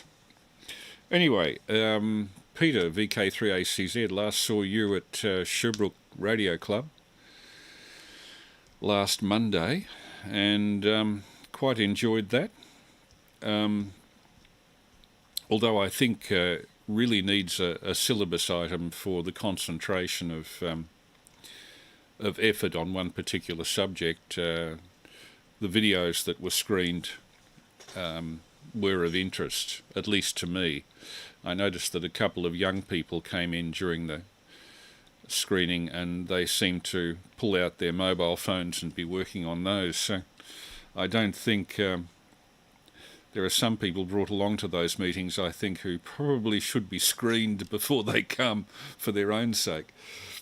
VK3ACZ and the group VK3AML. VK3YE. Oh, acknowledging Peter, VK3YE, VK3AML. But I'll put you in after 3ECG, Peter. So, VK3ACZ, Peter, two Peters now, in Baronia. You take it, VK3AML. Yeah, VK3AML in the increasing group, VK3ECG and VK3 Yankee Echo. Also VK3ACZ returning. Good evening, Dave, Peter and Chris. Not in that order, of course. Yeah, agree with one or two of your comments about the Sherbrooke Radio Club meeting.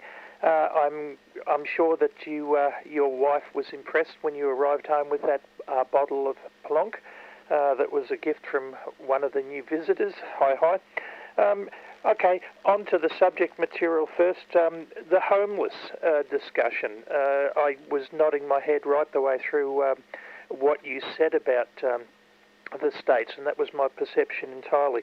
I've had a thing here in Melbourne when I've been accosted by people, say on Flinders Street Station, asking for money. Can you please spare me $1? I haven't eaten for 3 days. My response to that is always to believe that they're raising money for a certain pharmaceutical habit that they have, and instead of offering them the $1, I say, well, look, if you're that hungry, come across the road here and I'll buy you a burger at McChuck's, to which I'm usually told something to do with sex and travel. However, when I tried that over in the States the first time, and I agree that there's a terrible problem with homeless there, and it was staggering the way people just had the blinkers on and never noticed them. But when I tried that, I soon found out that they hadn't eaten for 3 days. Because, I'd put my money where my mouth was, and they'd say, what, you will actually buy me a burger? Oh, God bless you, sir. And the way they consumed the burger and the meal indicated that they hadn't eaten for quite a while. So I was very quickly aware of an awful problem there. The museum piece, I tuned in on my mobile phone to your stream. It was about 35 seconds behind, but oh boy, I think I'd spend a week there, Chris. I really would. I just, even things from the old phones with the 2 bells on the front of them, absolutely every single thing there got my attention, and I wanted to read every single label. I was quite jealous of you being there, and I've already made a mental note to include that in my travels, should we ever be allowed to go with some degree of certainty post-vaccination, post-COVID, post-whatever. Anyway, I will put it back to you. A few more things to talk about in subsequent overs. And, hey, great to have you along with us tonight there, Peter, 3 Yankee Echo. I did hear you on 20 metres last week, obviously trying to compete with the stations on QRP on 20 metres. And it's been, you'll probably agree, it's been, in terms of receiving overseas stations and all that, it's been going gangbusters. Anyway, back to you, Chris, VK3AML and the group, VK3ACZ. VK3ACZ and group VK3AML returning. Yeah, that museum was an absolute surprise. Had the little docket, the flyer, not been at our motel in Tay Street, Invercargill, we probably would not have known about it to go there. But that was sufficient to lure us to have a look, particularly as it was in so remote a locale. Invercargill is remote enough. It, for some strange reason, is dropped off most tourist itineraries for New Zealand. And to me, it was the big surprise of the trip. I was expecting a dingy, end-of-the-world, hopeless, cold, wind-swept place. Instead, I found one of the most vibrant cities in New Zealand. The way it's been made that way, apparently, is that the local equivalent of a TAFE college, they have a name for it in New Zealand, I forget, different to TAFE, but it's basically a skills college where apprentices go, and motor mechanics, plumbers, all that sort of thing, electricians. Jacinda Ardern and the New Zealand government apparently decided to make many of the courses in Invercargill free. And what that has done is, in spite of the fact that it's cost the public exchequer some money in supporting the educational system, it has completely revived not only Invercargill but the whole Southland region. When we got there, we found that whole blocks, I'm talking entire city blocks of Invercargill with 1920s, 30s buildings of substandard construction, were being bulldozed and were being rebuilt in modern earthquake-proof structures that were very facile and attractive in most cases. The people there were extremely friendly. Well, you saw Mike Bailey there giving us the guided tour. He didn't have to do that. Mike has an odd job. He works for the New Zealand equivalent of the Weather Bureau, and every day at 5 a.m. he has to get up and send up radio sonde balloons for upper air investigation for the, I think they call it DSIR, the equivalent of CSIRO. His wife, Rachel, he wasn't married to her when we were there, but they subsequently married. Lovely people. Rachel Bailey is, I think, the community producer at the local community radio station, Southland Radio on FM. It is a podcast, and they have some really interesting programs, and Mike does their science program. He's kind of like, how could I describe Mike? He's like the local equivalent of an astrophysicist, somebody who is a go-to person for anything astronomical or space-related. Very, how can I put it, a very motivated person. And I saw Invercargill, Bluff and Stewart Island with Mike 7MJ during midsummer in an extraordinary period where, except for one day at Ararua, it stayed above 25 degrees C. It hasn't ever done that before. Apparently it is in fact a dismal place, but the people aren't dismal. It also has, as Mike 7MJ urged me to tell on the text chat, 3 of the biggest and best motor museums that I've ever seen. 2 devoted to motorbikes exclusively, because Burt Munro, the original world's fastest Indian, was an Invercargill person, and a lot of his world speed records were set in Invercargill, of all places. There's also a place called, I'm just trying to think of Motor World or something, which has the largest collection of commercial vehicles going back to 1904 that I have ever seen, including every make of Ford back to the Model B, which I think is one step above a quadricycle. Invercargill has a lot going for it. Anyway, with that I'll hand it round to Dave. I've been raving too long. VK3ECG, VK3 Alpha Mike Lima and group. Yeah, VK3AML and the group, VK3 Echo Charlie Golf. Sorry, just fiddling around with things here. A fascinating, interesting evening. I've been, obviously, the US a few times for odd things here and there, and I have an interesting sort of homeless story in relation to that. And I was actually in Atlanta with actually a few coroners, in fact, lawyers, and a number of epidemiology type scientists. We had we visited a conference and visited the CDC and centre there, and I remember we did what was considered by the locals a very dangerous walk from one part of the city to another, which went through one of the more troubled areas. And I remember there were quite a few homeless people along the pavements and so on in this one area. And this man sort of was beckoning us, a sort of biggish group, and again was asking for money and so on. And several of the people sort of had a good chat to him. And he was saying, you know, I can't, it's difficult for me to do anything, I can't get medical treatment and so on. I was shot last week in the leg, and no one quite knew how to take that. whereupon this man rolled up his trousers and unwrapped this rather sort of ragged, dirty bandage, and there was the most classic gunshot wound I'd seen for a long time. I was saying, yeah, I think he has actually been shot in the leg.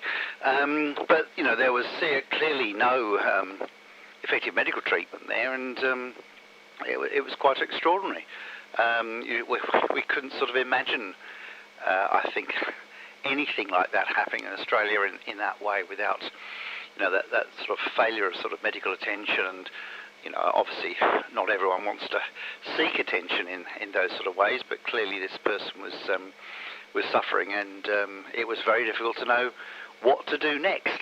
There was also a tremendous sense in which that was simply accepted as not really, in a strange way, by the person particularly unusual. I mean, he was concerned, but he wasn't deeply sort of shocked and horrified by his own experience, which again itself was somewhat unsettling. But yeah, there we are. Yeah, and the southern part of New Zealand is absolutely wonderful. I only sort of very, very fleeting visit to Invercargill, but I didn't know about the museum, of course. But I spent a bit of time in Dunedin a few years ago. Went down there.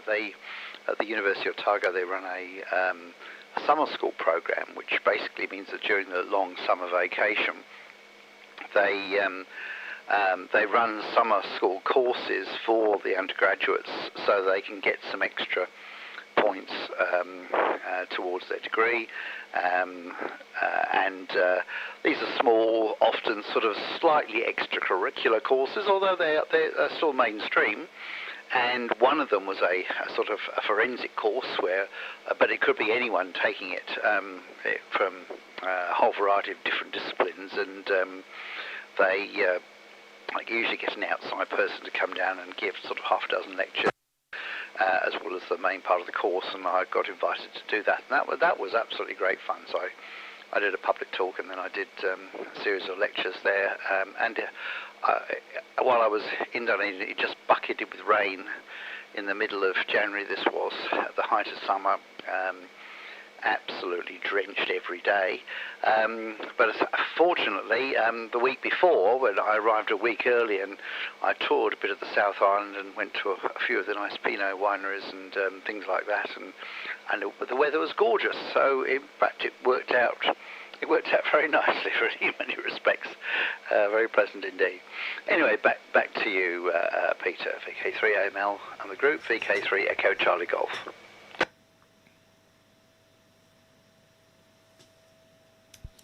VK3 ECG and the group VK3AML. Just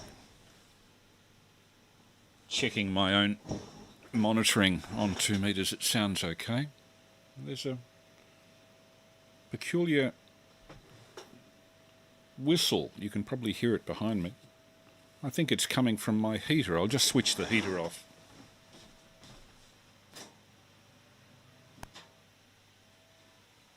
No, it's not the heater.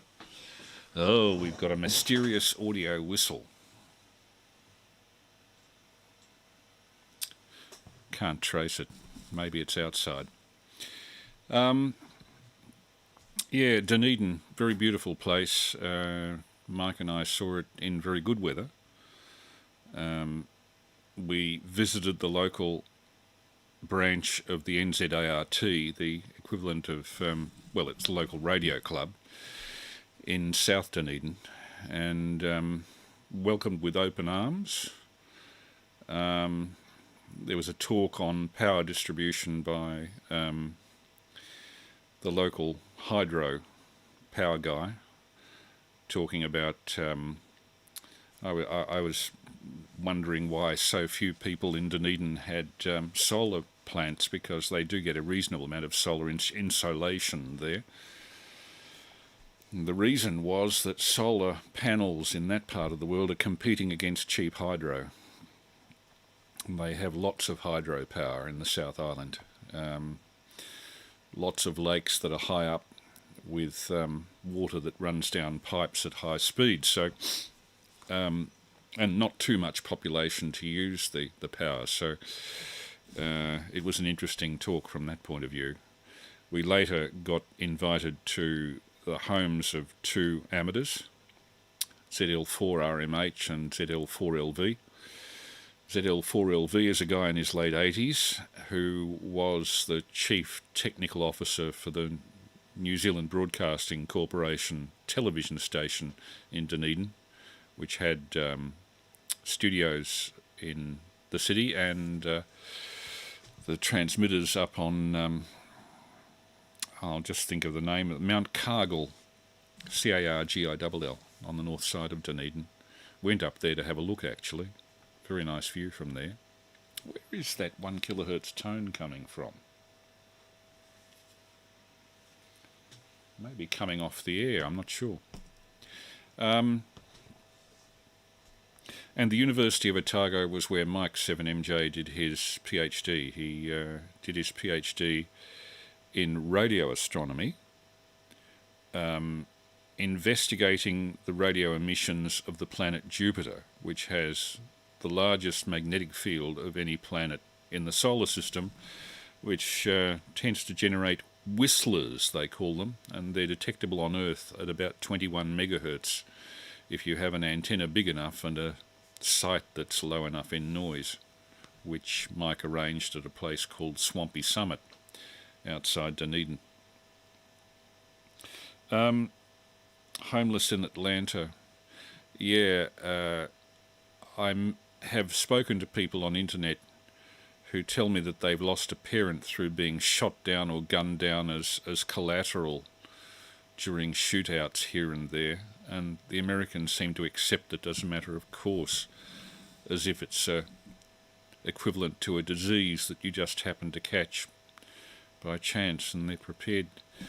Nobody over there seems prepared to just say enough is enough and there should be gun limitation.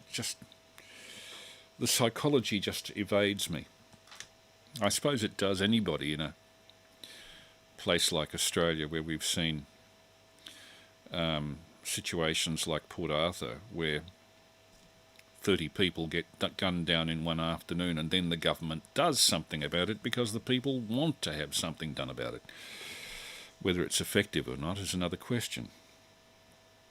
But yeah, in subsequent weeks I'll run the videos of the visits to the amateurs in Dunedin. I'm sure they won't object. One of the shacks was an entirely software-defined shack, the one run by ZL4RMH, using a flex radio. And it's technology that's worth pursuing if you have the money. Now I'll stand by for Peter 3YE, but I heard somebody come up underneath Peter ACZ, and I think it might have been Peter saying that he had to nick off. So we'll see if he's still there. VK3 Yankee Echo. I hope we haven't spent too long getting around to you. VK3AML.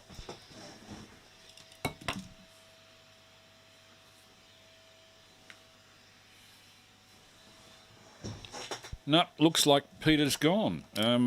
I can imagine this late at night some people would have to nick off. I'll hand it round to Peter VK3ACZ, VK3AML. Yeah, VK3AML and the group from VK3ACZ. Oh, that's a pity. It was going to be good to have Peter join us. Met him for the first time officially at the Hamfest. In fact, posed for a photo, the two of us, for you there, Chris, at one stage, if you remember that. Yeah, Dunedin. I was there, now can I remember the year? 2009? 2006? Oh, I don't know. It snowed the day before Christmas. So filled in all the blanks I thought about Dunedin. And I regret that I've actually missed Invercargill. I was travelling across from Milford Sound, and I remember seeing the big trout at Gore. Yeah, not too sure there. Never mind. It's on my bucket list, but especially now, given that there's a fantastic museum to have a look at, I've really got to do that. And pleased to hear you mention Ron, Radio Mike Fox. He was the first. Well, you can't call him DX anymore. I believe there's been some change of status at New Zealand. It's not DX, and I know there's a certain fella on the North Island in New Zealand that goes crook at you if you call him back while he's calling CQDX. But no, Ron, I hear him quite a bit on 40 of an afternoon, and he certainly pulls in the DX quite rapidly. And speaking of that, I'll just, if you can indulge me just for a few moments, I'll let you know my exploits this week. Got into Kenya on 20 metres, which was a bit of a thrill during the week. Belgium on 40 on the long path in the afternoon. I got an Echo Alpha 8 in Canary Islands, and silly me, I nearly didn't, because I'd worked a couple of Spanish stations, and when I heard Echo Alpha 8, I just scrolled past a couple of times, and it was only when I heard him say, good weather this morning on the island, that I thought, island? Huh? And so looked up the call sign. So that was a good one to get the Canary Islands for a change. What else can I say? Oh, today I had a quick chat with a VK6 in Perth, and then got over to New Caledonia, and when I looked at the actual distance, it was further to go to Perth than it was to New Caledonia, so that took a little bit of the gloss off the experience a bit, I suppose. But anyway, enough waffling for me for this over. Back over to you, Chris. VK3AML in the group, VK3ACZ. VK3ACZ and the group VK3 Alpha Mike Lima. I know Dave 3ASC has gone to Noumea, New Caledonia, a few times. I've never been there. My wife has been to New Caledonia, and she tells me it's French speaking is good, the food is good, but the prices are very, very high. It's a place that you don't go if you have a limited budget, was the story that Prue gave me. And apparently on the side of Noumea there's a very high spine of mountains running through the middle of Noumea, which is long and narrow. And Dave tells me that on the Australia-facing side of those mountains, Australian broadcast stations at night come in very nicely. If you go to the other side of the island, the American broadcast stations, Hawaii and whatnot, come in very nicely, so you can select the side of the island you want if you want to do DX. And as you say, not so far from Australia either. I think they have those cruise ships, Pacific Dawn and Pacific Princess and all those, do a circuit out of Sydney. You go up to Sydney and pick up the cruise ship there, and then the cruise ship goes to Auckland, Bay of Islands, Isle of Pines, Noumea, and then back to Australia or something like that, a short circuit, and it doesn't cost very much. Not that I'm advertising it. Prue is the sort of person who likes to do nothing on a holiday. Under those circumstances, having everybody do everything for you as they do on a cruise ship is wonderful. From my point of view, being stuck with 200 people I don't know on a ship where there's no escape sounds to me like purgatory. But maybe you or Dave have had different experiences of it. I've always wanted to do the trip to New Zealand via cruise ship, the type of cruise that makes first landfall at Milford Sound must be really spectacular. And then it goes round the South Bluff, occasionally Stewart Island, and then up through Littleton, Dunedin, Christchurch. And as you say, Dave, the southern part of New Zealand, from my point of view, is the most spectacular part. And if I was 30 years younger, with more mobility and no wife, and wanted to give a place a try for 5 years as a place to live, I think I would choose either Dunedin or Christchurch. Possibly Invercargill, but I haven't spent a winter there, and I'm told that will kill most Australians.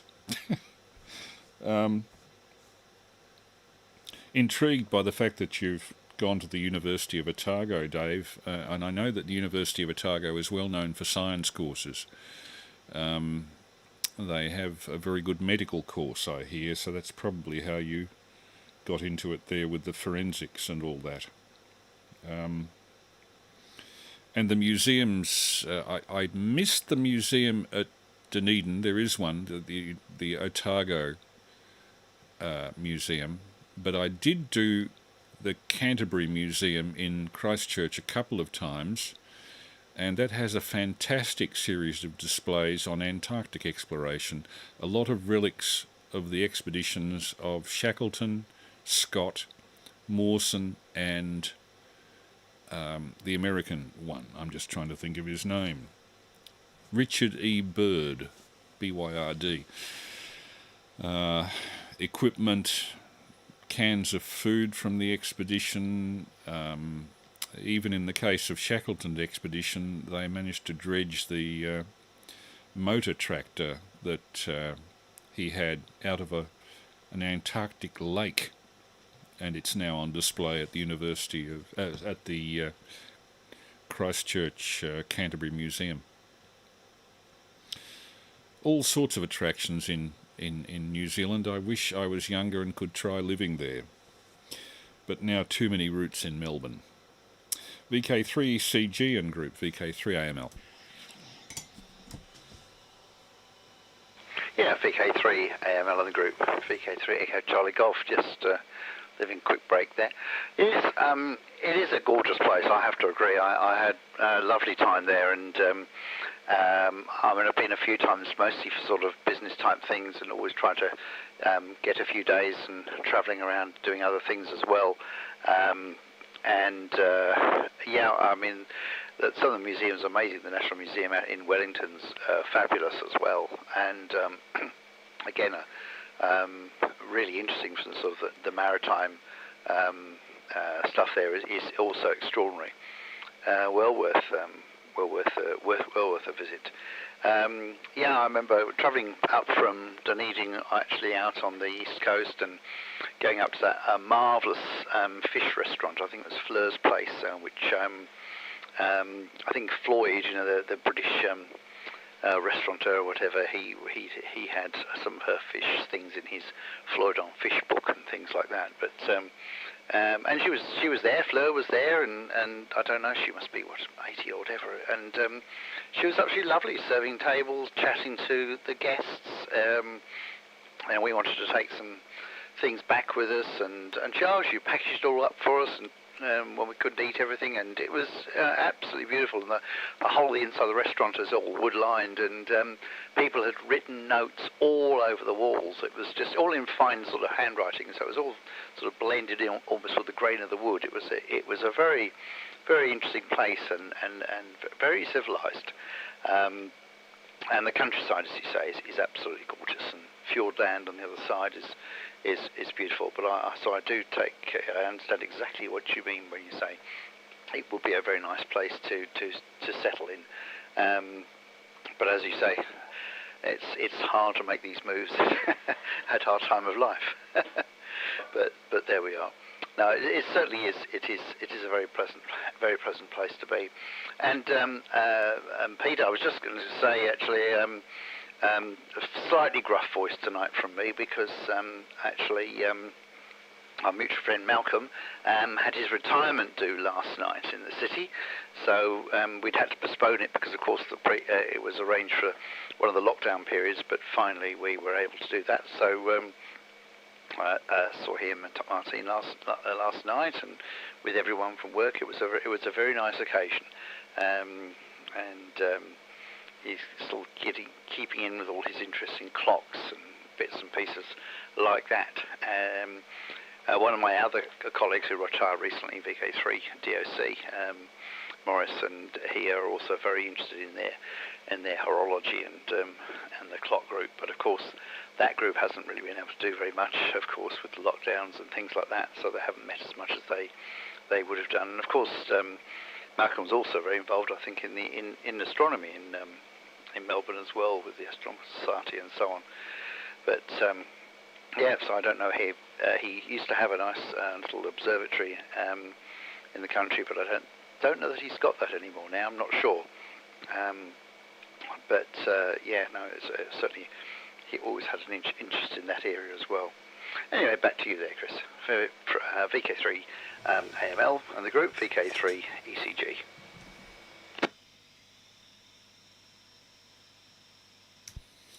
VK3CG and the group VK3AML. Well, in terms of scientific places. Something I should announce for both of you is that one result of Prue and myself spending 2 nights in the city at the Langham, looking around the city, is that there have been a few significant closures in there, and not just cafes and whatnot. There are quite a few empty shops in South Bank, which I suspect have just gone under as a result of financial stresses of catering during lockdowns.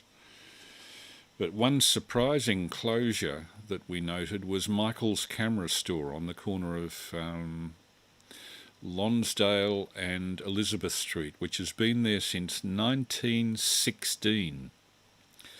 The signs in the window say that it's going online, but I suspect it's going online just to sell existing stock.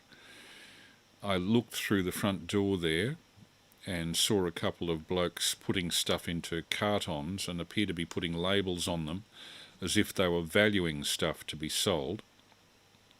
There were references to click and collect, which I believe are people putting bids on stuff via internet that prior to the settlement date, the people in Michael's are trying to sell stuff out of the existing premises rather than storing them. So that's a sad demise. Michael's Camera Store. It used to have an extremely good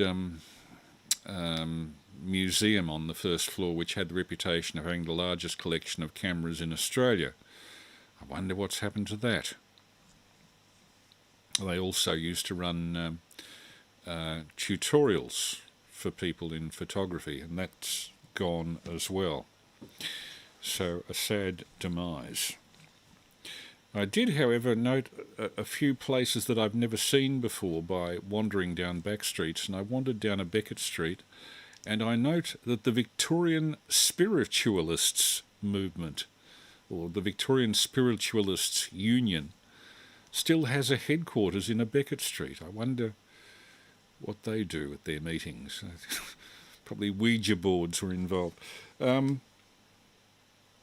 Interesting that you have an interest in clock collecting, Dave. I used to know the curator of horology, honorary curator of horology at the museum, who dealt with everything from dripping water clocks through to those special balanced clocks of the Harrison type used for voyages in the 18th century. Okay. Note the Kenya and Belgium contacts for you, Peter. I'm wondering if that's 20 metres or 40 at the moment. I would imagine it's 20, but I'm not sure. And EA8, Canary Islands, I'm not sure whether it's the Canaries or the Azores. Melbourne's Antipodes. You just can't get any place that's further on God's earth. One or other of those island chains I know is the Antipodes, but I forget which. VK3ACZ, VK3AML. Yeah, VK3AML in the group from VK3ACZ. Yeah, the Belgium was on 40, the Echo Alpha 8 was on 20. I seem to be having fun with both. In fact, this afternoon at about 2 p.m. I started to hear an Italian station on 40, which is most unusual. You expect that to come across with the grey line, or maybe the grey line is really early today. I don't know. But it's just DX-wise, things have been really good. But rewinding a little bit, Christchurch. Oh boy, you mentioned the Antarctic display. Yes, I remember going in that room there where I could experience minus 30 or whatever it was. And I was wearing shorts that particular day, and because it was a limited time span that I was in there, absolutely loved it. It didn't really feel as cold as it was supposed to be. I remember there was a fan there with a button control on it where you could press to get the extra blast of Antarctic air, but pretty good all the same. I'm sure we're talking about the same museum or display. That was a good one. And anytime I'm in Christchurch, the Greymouth train trip is well worth a visit. I know it was stopped for a while because of the earthquake damaging the line, but I did some of that from up front on the engine and thoroughly enjoyed that. The Otira Tunnel, 7 miles through solid rock, drilled in 1919. I don't think we could do that today. But and it's something like a 1 in 50 grade too. They often put bank engines on the bottom of it to haul the freight up the steep slope.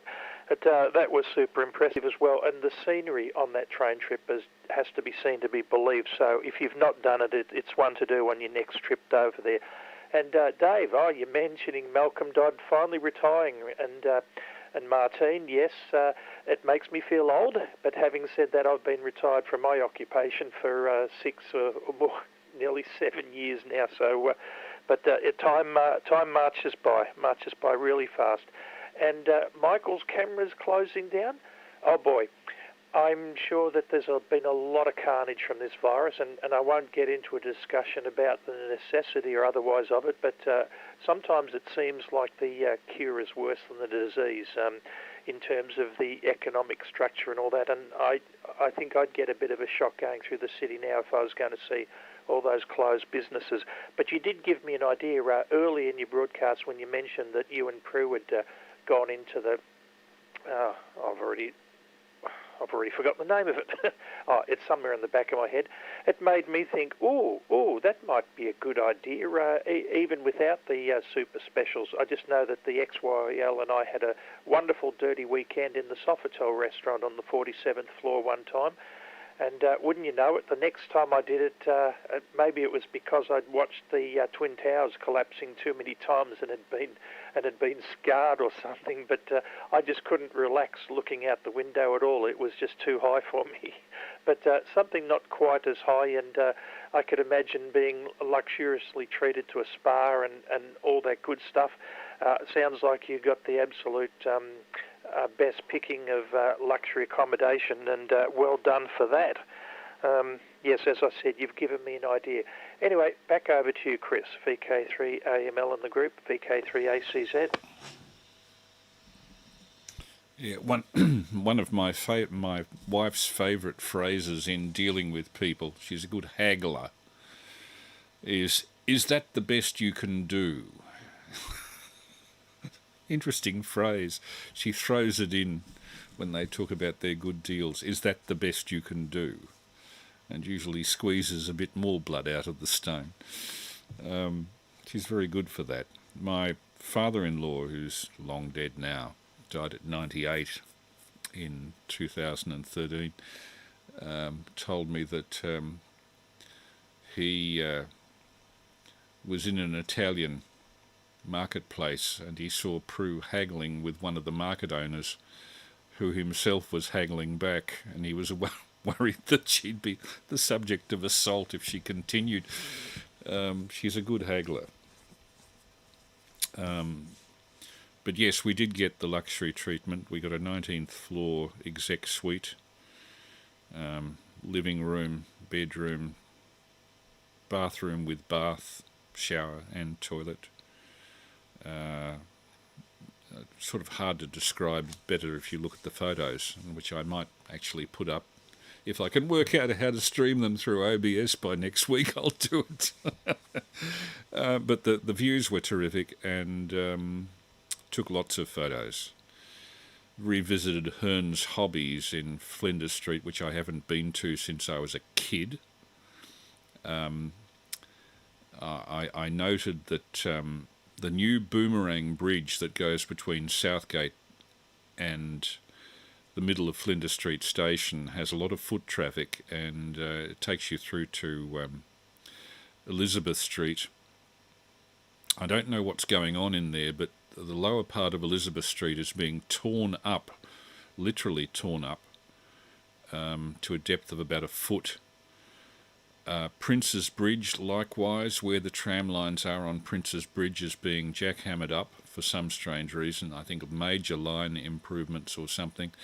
And around Young and Jackson's, a whole series of buildings, half of a city block, have been demolished to make way for an underground station. You said you can't imagine, the 9 miles of the Otira Tunnel. Well, apparently there's a tunnel going in at the moment, or will be from the start of next year, between Oakley and I think Heidelberg, all underground.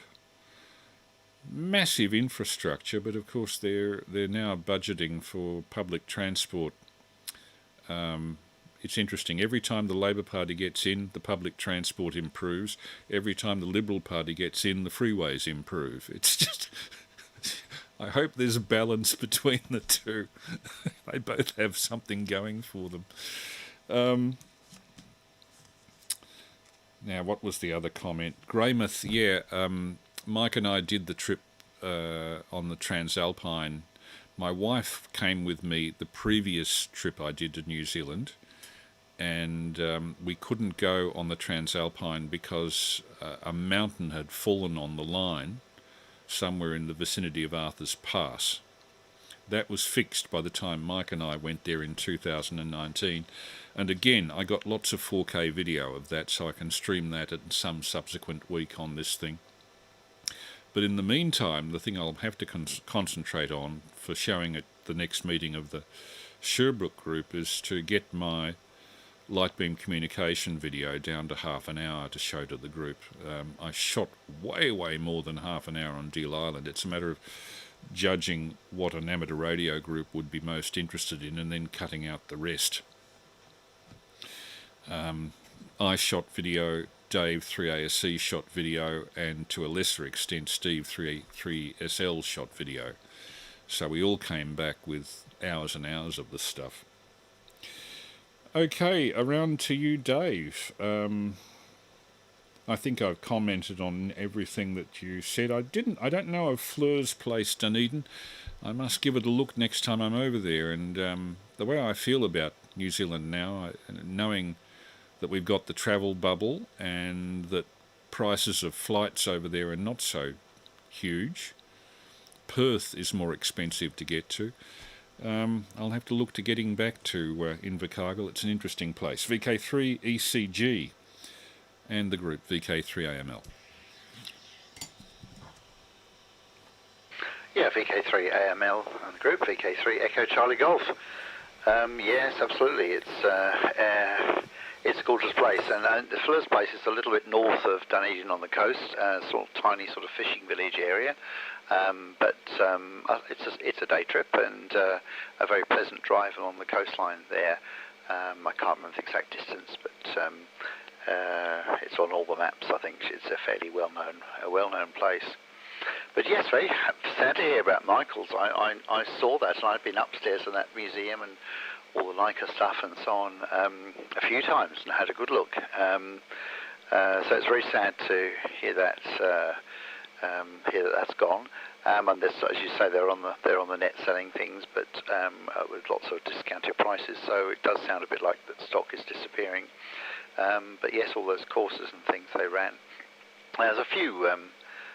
Yes, I remember Hearn's Hobbies just by the station there as well, because I work, very closely, very close, in fact, to the Langham Hotel. In fact, when we go to various functions, or bits and pieces in the city in South Bank, I just park at work, so it's literally only a couple of 100 metres away. And so the roadworks have been extraordinary. I'm right near the ABC building, and of course all that area has been the dual carriageway. South Bank Boulevard has been essentially made into a single carriageway, and the idea, I think, is because there's so much residential growth with the tower blocks and residences now in South Melbourne that they had no public spaces, so they basically halved South Bank Boulevard, which was a strange and very empty dual carriageway, to now being a single carriageway, and the part of the carriageway that was closest to the ABC is now being developed into a sort of mini local sort of small parkland, I suppose, a bit like the way some of those wonderful things in New York, where they've got rid of some of the old rail lines and have actually converted them into long, thin strips of parkland, which is really interesting. Unfortunately, this job has been going for nearly 2 years now, and it still looks like a construction site through most of the road. A couple of bits are starting to look a little bit better, but it's not really finished. I wonder whether the major expansion of the underground network has actually delayed that job as well, or whether it was just a COVID-related phenomenon, of which there are clearly very many. So yes, very sad to hear that's gone, and I every now and then I've popped into Hearns. The other place that's always very good to go to is the Wunderkammer place in Lonsdale, and that's a place that Malcolm Dodd used to very frequently visit with all kinds of interesting things. He had the most interesting office with bits and pieces and collections and stuff. He's the clock person with my friend Morris. I'm not really haven't had a great deal of particularly interesting clocks and stuff, although obviously they're fascinating things. But I think both Malcolm and Morris have restored clocks and things like that. I can't say I've done that, but Wunderkammer has been an interesting place, little shop. Mixture of everything from sort of bits of bones and assembled skeletons of bats and things like that, all through to sort of bulk electronic purchases. They must have bought a few pallets of various disposal electronic parts and things like that, and old medical equipment, which is something that Malcolm was very, very interested in, and some fabulous bits and pieces. Prices were, there were no sort of very, very good deals there in that sense, but a fascinating collection of bits and pieces that were certainly really very interesting. I think we actually, I'm trying to remember, we bought somebody a gift there or something, some fossilized shark tooth or something like that, which was a fascinating thing. So yeah, there's lots of interesting little places in the city, but as you say, a lot of them have closed down now, and certainly quite a few vacant places in South Bank these days. But old little things have started to crop up a bit in the city, which is nice to see. But it's going to have changed a great deal, I think, which is very sad. There we are. Back to you then, Chris. VK3 Echo Charlie Golf. VK3CG and the group of VK3AML. What was the name of that place? Wunderkammer? Yeah, Wunder, I think W-U-N-D-E-R, Kammer, K-A-M-M-E-R. Okay, got it. I'll make a point of looking for it next time I'm in there. It won't be too long. I've felt very inhibited in going into the city since this lockdown, and I think that's reflected by the number of people I didn't see on the streets, particularly at night. The nightlife is slowly returning to the city, but it's very slow, and it's only about 30% of what it was. And this is a major problem with the city retailers too. All those office workers who used to go into the city to work in offices now find that they can work from home, and their bosses find that they don't have to rent such large amounts of office space. So consequently, for business people, the Sydney is depopulating compared to what it was anyway. I saw a lot of people parading around South Bank and the Riverwalk on the side of Flinders Street Station. Wasn't aware until going in there that there's now a disco under Flinders Street Station facing the river, underneath what would have been, I think, originally the Frankston platform. Don't know how they fit that thing in there, but I saw numerous jolly-looking people staggering out of the place late at night. By looking from our window on the 19th floor, we could see across the river, and particularly with my Sony AX, what is it, AX53, I think, video camera, which has a 26-time optical zoom and a 4K resolution. Looking through the eyepiece on that, I could see just how under the weather some of those people were. I got video of some of it. I also noted a lot of people dangling from ropes in the city, doing building inspections or cleaning windows. I hadn't ever looked for them before, but now that there are so many high-rise buildings in the city, there are people on ropes dangling from them virtually constantly. So I got a bit of video of that too. And again, I can run this, once I thread all the segments of the video together, I now, obviously as a result of the experiment tonight, know that I can run them on OBS software without any glitches or frame drops. In fact, I'm looking at the statistics on the streaming tonight. I've been streaming for 2 hours 23 minutes and I've had no drop frames in that time, which is phenomenal. Running at 30 frames a second, 720p. That's doing really well. And I'm just using a standard webcam. I'm not using any fancy camera. And even that, I mean, imaging technology today has gone such leaps and bounds in the last 10 years. Whereas 10 years ago you'd buy a webcam, and if it could do 3:4 aspect ratio 640p, you were doing extremely well. Now my very ordinary webcam can work down to the light of a single candle, focuses itself, and can work to 1080p without a problem. Now, I believe there are some webcams that go to 4K. Jeez, how do we keep up? I mean, they can't just keep on increasing bandwidth. I mean, or can they? Wunderkammer. Haven't heard of it. It sounds like an interesting place. I used to haunt scrap metal dealers in the old days. Used to be in North Melbourne and Carlton. I don't think they can afford to be there anymore. They've moved out to places like Mulgrave and Dandenong, and consequently I don't visit them so much, but they used to get a lot of surplus electronic gear. In the old days when electronics didn't change so rapidly, like in the 60s you could still use valves from the 30s and they'd work in existing equipment in general. Nowadays, if you try to... I think if you bought a second-hand video recorder from the 80s these days, you need to have your head read. Standard definition, or even, 400 lines these days would be considered very below par. Anything more than about 5 or 10 years old is just not viable anymore, and heaven knows the cameras are getting cheaper as well. So imaging technology from the development of the CCD is becoming incredibly easy, and I'm continuously struck with what ease I can stream with a standard computer and very minimal software. I can virtually run a television station, VK3ACZ, and group VK3AML.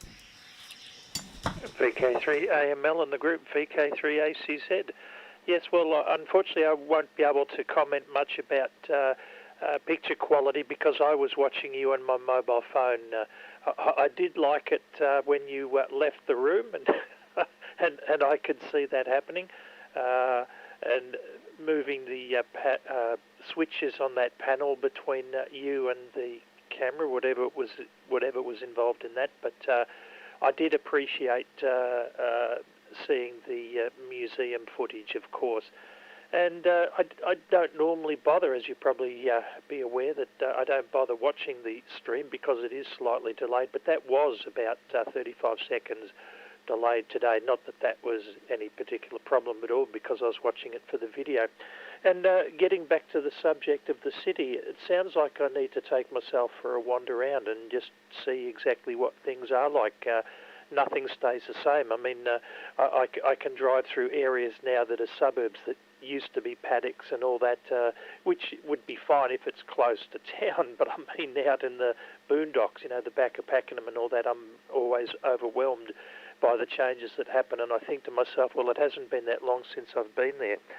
But one of the things I did, when was it? It was during one of our proper lockups. I'm a part-time carer for a lady who's wheelchair-bound, and she needed to be taken to the Ioneer Hospital for one procedure, and rather than wait for one of the hours for one of the maxi cabs to take her home again, I said, I'll push her through the city and we'll go back on the train. and it was kind of eerie going through deserted city streets in the middle of the afternoon. And I know that I didn't even need to worry about red lights. I just pushed the chair across the crossings. Mind you, the constabulary were watching on one corner, and I for a moment there I thought, I'll be in trouble here. But absolutely eerie when the city that we know so well is deserted. Mind you, under better circumstances. I don't enjoy the hustle and bustle of super crowded cities either. I didn't really enjoy New York with its lack of familiarity and the super crowdedness, the hustle and bustle and the push and shove and everything, and people not making eye contact. But I think I'll be in for a few shocks, but I must do it. This conversation tonight's been a reminder to get out there and or maybe even book a romantic evening or weekend in a city hotel like you did, Chris. I like your I like your motivation and your initiative there. Anyway, I'm starting to wind down, so I might make this one my second final, and I'll come back for one more over if you're still going to be around. But hand it back to you, Chris. VK3AML from VK3ACZ. VK3ACZ and the group VK3AML. Yeah, okay. And yes, I can recommend you have a look at the city. Quite a few changes. Some restaurants gone, major reconstruction of city blocks, particularly in the area of Flinders Street. Not too many people around, so you don't have to worry quite so much about COVID infection, because the numbers on the streets are well down, and paranoia, I think, plays a large part of it. As long as you've got your face mask on and you take trouble to socially distance, which is no problem at the moment in the city, no problem. As for having a time in the city, my wife, if she hadn't got the really good deal with the Langham, she wouldn't have gone there, because that's fairly expensive under normal circumstances. We normally go to, when on the odd occasions about once a year, when we have a night in the city just to get away from home, or when we've been stressed out by something, or she's been stressed out by something, we usually go to a hotel whose name I've forgotten. I can't bring it to mind. It's in Swanson Street, just around the corner from the Burke Street Mall, with an entrance to Little Burke. Your car gets valet parked. Or if you want a budget time in the city, there's a hotel called the Victoria. Well, there was. I haven't been there for a while. The Victoria. It's in Flinders Lane. Kind of behind St Paul's and up the hill a bit to the east. And that used to be the hotel that a lot of friends of mine who worked in the film industry would be adjusted at when they came down from Sydney. They must have had some deal with Film Australia, the Commonwealth Government film production organisation that I used to do some work for years ago. So there's three suggestions for places in there. And just once or twice a year is not going to hurt your budget so much, and it'll do a lot for your marriage. And my wife likes a bit of retail therapy once in a while, and what better area than the city to do it? Particularly these days. I mean, people in the city are just screaming to get more custom. So it's always good to do something that makes them feel a little better, the poor bastards who are locked into businesses there. I found out what the ringing noise was. My friend Eddie, VK3TYR, who used to be very active on air, not so much these days, threw a 7 amp 12 volt supply at me because he couldn't stand the sound of it. It was a 12 volt supply that was designed not with an aluminium but a steel chassis, and the steel chassis rings at a harmonic, something like the 20th harmonic of 50 hertz. So it actually produces a 1 kilohertz tone. And I was walking around trying to work out, is it a bum fan bearing, or is it something that's gone into oscillation? And finally I realised it was that 12-volt supply, which I don't need to have on, incidentally, so I knocked it off, and the 1 kilohertz tone, you may have been able to hear it through the transmission. I could certainly hear it in the headphones off air. Disappeared. So you never can tell where the noises are coming from when you're running multiple power supplies. Even the linear power supplies can produce acoustic noise. Okay, this Wunderkammer, Dave. I'm just trying to get a handle on what exactly they are. Are they a second-hand place? Rather like that electronics place in Renver Road that gets surplus components and sells them at low prices. Renver Road, Rockby Electronics, I think it's called. Or do they have some other basis, or are they just general junk? VK3ECG and Group VK3AML. VK3AML and Group VK3 Echo Charlie Golf. Well, yes, no, not really. It's a very stylish curiosity shop, I suppose, is the best way of saying it. But it's a little bit more obscurely curious than many you might come across. So it's not sort of cheap at all. And I think they're very carefully costed, and it's a slightly pricey place from my point of view, but then I'm the sort of person who does tend to hang around sort of second-hand shops, so perhaps I've got a slightly lowered expectation of prices. But yes, it's just one of those little wonderful sort of curiosity emporiums, and I just, I think he must get some sort of bulk blocks in from time to time. There's a little bit of imported stuff now, I think. But it's, I mean, a lot of it would be second-hand, but a lot of it is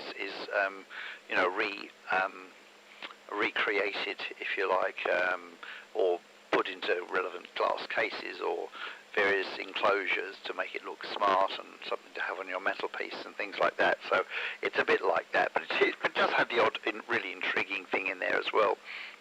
So well worth a little trip you're wandering down Lonsdale or whatever. It's up near the courts area, just a little bit down from the courts, so it's quite a fun place to see. Yes, I'd like to comment about the people on the wires are down hanging off the buildings. There's a big thing going on at the moment, of course, with all the cladding being changed. A lot of the aluminium cladding on buildings, of course, is a big fire risk linked to that. A similar fire, obviously in London, the tower block there, and there's been a big push to get all the claddings on buildings replaced around Melbourne, of course, and because of the significant fire risk. And a lot of them, of course, are privately owned people, body corporates and so on. And of course, it's quite a big expense to have done. And notwithstanding there might have been some interesting building issues about regulations and so on, it's still a challenge for the occupants. So I suspect something might be related to that. But yes, I've taken some really fascinating photographs actually. Where I work, just behind us, there's quite a lot of those modern, new, large apartment blocks, and yes, when they sort of have one of their contract cleaning people coming in and doing massive cleanings, and these people are literally hanging on from ropes. They're not necessarily even on the platforms. They actually just sort of look like climbing rope systems, and that's a fascinating sort of shot I took of one group behind where I work, and that was really amazing. But it's sort of uncanny seeing that in the city. I agree. Yes, the Victorian, that hotel behind the cathedral. Yes, because one of my other things is I sing in a choir, and we've performed a couple of times at the cathedral, and at the Victoria is the place we go to after our concert to descend upon the bar. And it's quite a nice little place, and it's you can literally go out to the back of the cathedral and just whiz around the corner, and it's only about 25-30 metres up the road.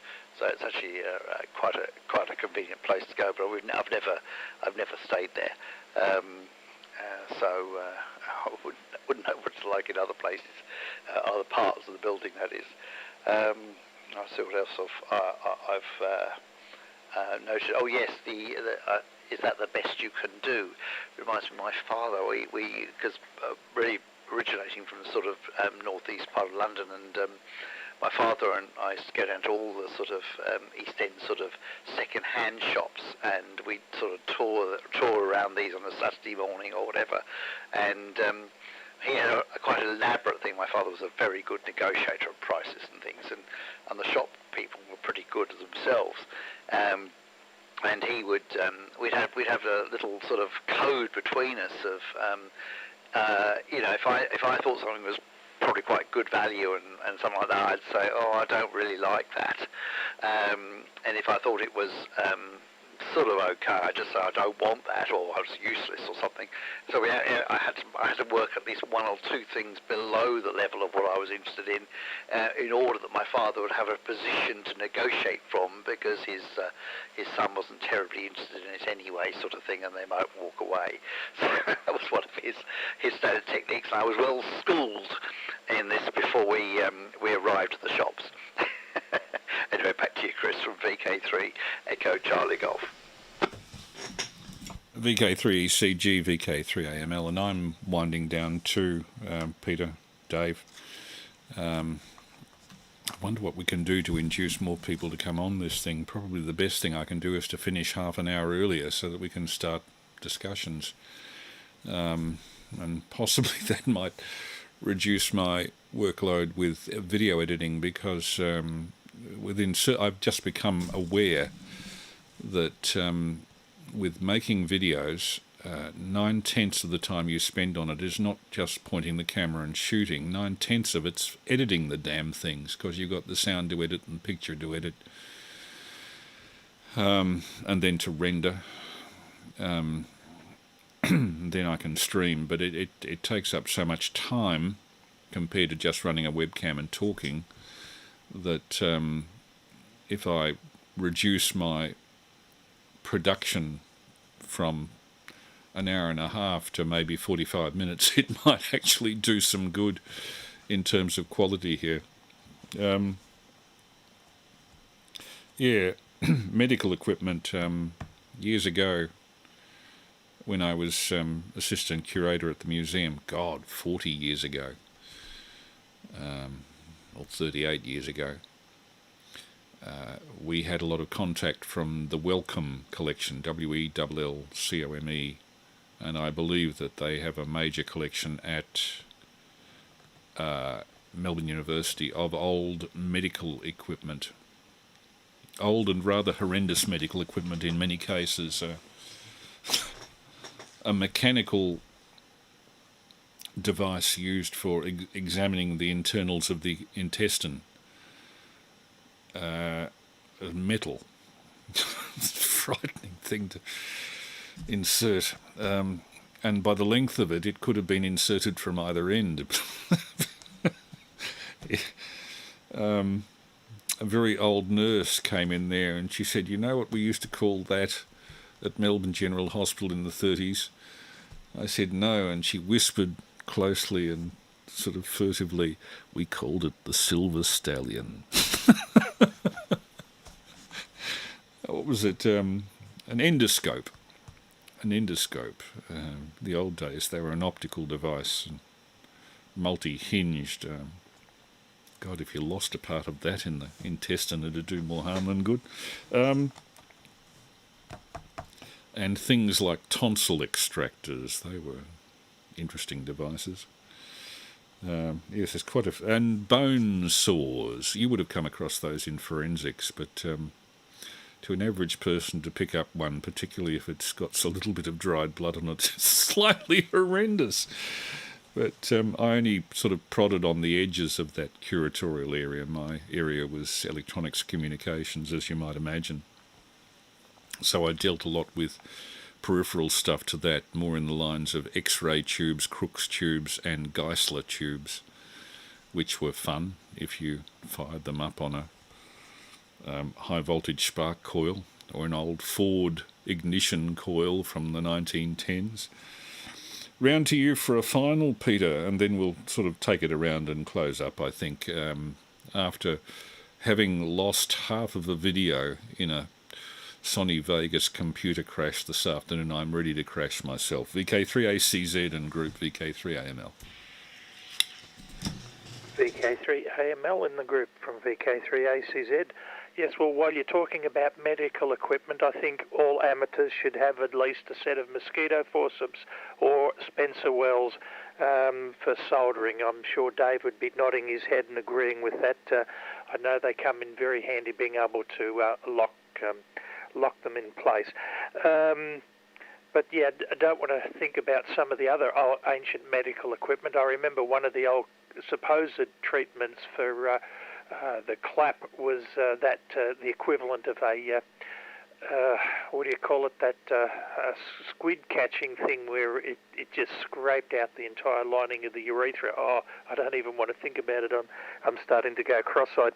But now, you mentioned cruises earlier on, Chris, that you're interested in taking a cruise over to ZL. Yeah, I was thinking myself, only if it was as flat as a sheet of glass. I just remember the old saying, with seasickness, at first you're worried you're going to die, then you worry that you might not. And I've been crook as going over to Tasmania, and I think one of the worst things is that the horrible feeling doesn't stop the moment you get on dry land. The dry land continues to bob and weave and carry on like that as well. And one last comment about the broadcast tonight. I meant to mention before that when you were playing that wax recording, my putty tat got very, very excited at the bird sounds. He was running around madly trying to locate that bird. So there was something about the tonal quality of it that really rang my putty tat's bells. Well done for that. Anyway, another great broadcast tonight. Well worth having looked forward to listening to. Oh, and you didn't mention your Prue's reaction to coming home with the bottle of Plonk there from the Radio Club meeting. I'm guessing that you'll be allowed out next month. Hi. Probably with the same expectation that you bring home something as good, I must wonder. But anyway, thank you again, especially for the chat afterwards. It's another thing that I look forward to, catching up with you and Dave. And it would have been good if Peter could have hung around, but well, maybe next time. It was great when we had Chris, Clint, 3CSJ on some weeks back. But anyway, I'll say 7-3 to you both, and to the listeners if it's still being streamed, and look forward to doing it again soon. VK3AML in the group, VK3ACZ. Good night, all. Yeah. Good night, Pete, and thanks for coming on. As always, very much appreciated. And let me also record my appreciation of you giving me the lift home after the meeting at Sherbrooke. Getting home from Baronia at that time of night is slightly a worry from Baronia because the local railway station being buried in a cutting allows thugs to get away with a bit that they normally wouldn't get away with. And while I have no trouble getting there at 7 o'clock from here, getting back is always a slight worry. So that is sincerely appreciated. It gives us a chance to have a chat anyway on the way back, so thank you. And if Mike Bailey in Invercargill is ever looking in on this transmission, this streaming, or the recorded YouTube, many thanks for the tour of the museum there, which we really appreciated, as I am sure everybody who watched the video equally was. I haven't yet put a proper narration on that, and I have another 10 minutes to add to it that crashed when the editing went, which includes a tour of Arthur Cushion's former home and bits of Invercargill itself. So that has yet to be added, and eventually I'll put up a 4K clip of that properly done. But the source material certainly, I think, was interesting, and I'm sure a lot of people got a lot out of that. So the trouble is putting aside the time to do the video editing, and then when a glitch comes, dealing with the emotional loss of time that involves bashing one's head against a brick wall is a bit much. With the cladding, getting back to your comment on cladding, Dave, just as a concluding thing, I note that there is a company in City Road, South Melbourne, who specialises in vertical gardens for the outsides of high-rise buildings, and I should imagine that that will become a very questionable decoration in times to come with all the cladding questions of inflammability. You might like to make a comment on that. You probably know what I'm talking about. Down City Road there are a couple of buildings which have literal vertical gardens growing up the sides of them, planter pots and hanging gardens of Babylon almost on some of them, and I've noticed a couple have been removed in the last few months. We have a niece and nephew who live in Port Melbourne, so Prue, when we drive in from here in Burwood East, we usually go down Tarak Road, then deviate to the river and drive in through Alexandra Parade along the river and then City Road. So we see that area a lot, avoiding the snarls of Swan Street and Bridge Road and Tarak Road close in. So over to you perhaps for a final now, Dave, to tie the ribbons. VK3ECG, and thank you so much for your input each week. It really is appreciated. VK3AML. Yeah, VK3AML in the group, and VK3ECG. Yes, well, it is interesting. Certainly those gardens. Yes, there's one place fairly close to where I am myself in South Bank, which has one of those gardens on the whole of the block of this apartment block, at least at the lower part, and occasionally they have a team out there sort of doing some sort of vertical gardening with a lot of water splashing on the pavements below. You have to avoid it, but yes, I mean there's been some really interesting things it's saying about in terms of cooling. Apparently, it's actually really efficient in terms of both holding heat in winter and also providing evaporative cooling in summer, including, I think, just wind going through the city and going past these various vertical gardens. Apparently, it's got a real opportunity to change the climates of cities, and they're actually advocating more of these gardens for these sort of thermal properties. But as you say, they will need to be very carefully maintained if they're not to become a major hazard. But but some of the medical equipment stuff is fascinating, isn't it? I mean, the only other sort of radio-y things, of course, are some of the diathermy equipment, which of course can make some tremendous noises and are effectively the old diathermies were basically just high-powered HF transmitters, and very very effective. But there's been a few disasters with diathermy over the years, especially when people start splashing large amounts of alcohol around as surface sterilisation and cleaning solutions, and every now and then, if it's not properly mopped up and somebody uses a diathermy, there's a big whoomph, and there's a slight difficulty with explaining to the patient why they've got some large red marks on them when they wake up. But yes, those things do hurt. I like the idea of the silver stallion. That is rather a grand name. I can think of a few ancient instruments. When I was very very junior, my boss we had a very difficult patient and with a very difficult lesion. And, he said, I think he was just about to retire. I think he must have been close to 70. And he said, I've got an old instrument, would be perfect for this. And he brought in what he called an operating rectoscope. I've never seen such a device in my life, and neither had any of the theatre nursing staff or any of the other medical staff. And it was a slightly, it came in a wooden box with a velvet lining. And I remember the theatre sister saying, but you can't use that, it hasn't been sterilised. And he was saying, well, where I'm going to put this, he said, it doesn't need to be sterilised. And I think perhaps on that moment and on that message, I might call it a night as well. So cheerio to you, Peter, and to you, Chris. Thank you very much. It's really interesting seeing the museum, and certainly my next trip down to the southern part of New Zealand, which may be not that long away. It just depends what happens with the bubble and things like that.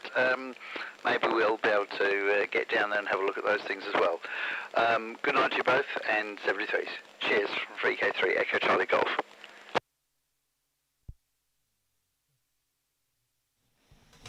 I forgot to put the mic on. No worries. Thanks so much, Dave. And have we got any other callers before we terminate on 2 metres? VK3 Alpha Mike Lima, just listening. VK3 VJS has been watching and listening. Chris, thank you very much. A very, very enjoyable program. Yeah, no worries, Jeff. There's a lot more video where that came from, and I just stuff that I largely haven't stuck on YouTube or edited. So I'm hoping to incorporate more of that now that I know exactly how to do it without getting the video stuffed up in the process. So thank you. And Van Dan Escobar, thank you for coming up.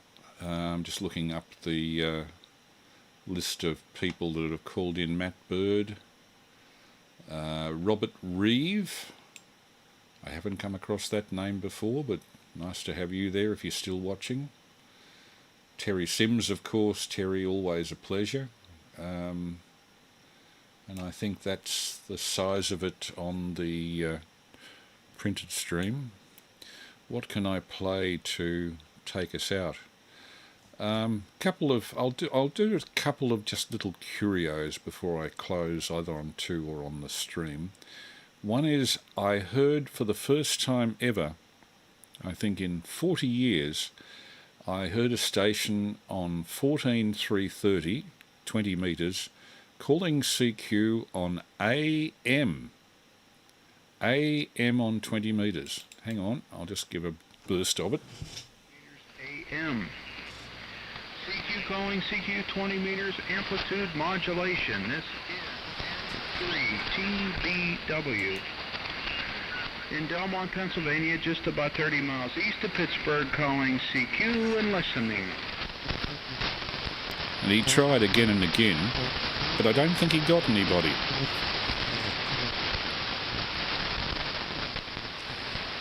Let's see if I can run that forward and find more of it.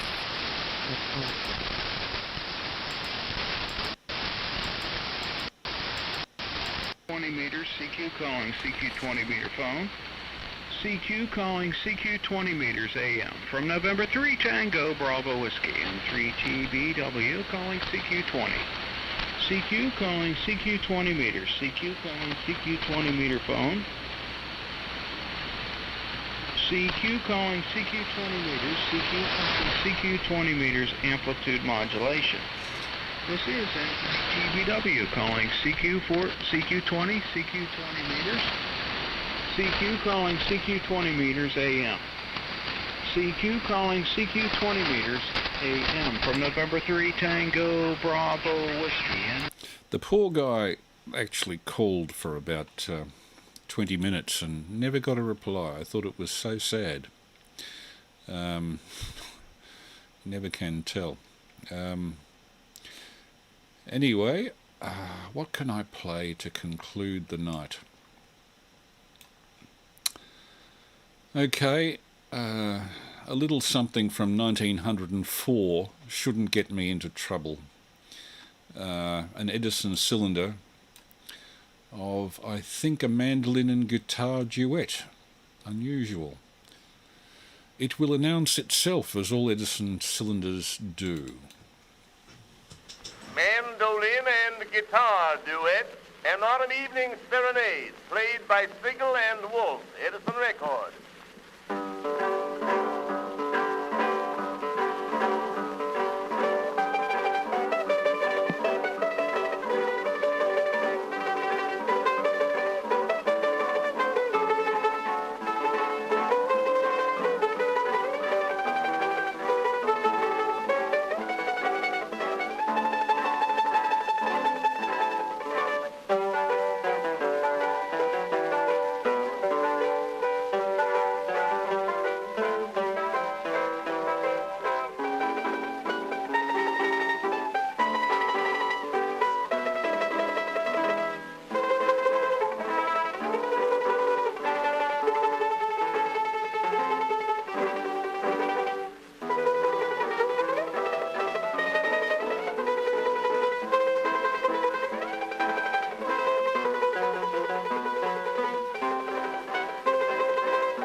And with the time at midnight, it's 12:31 actually.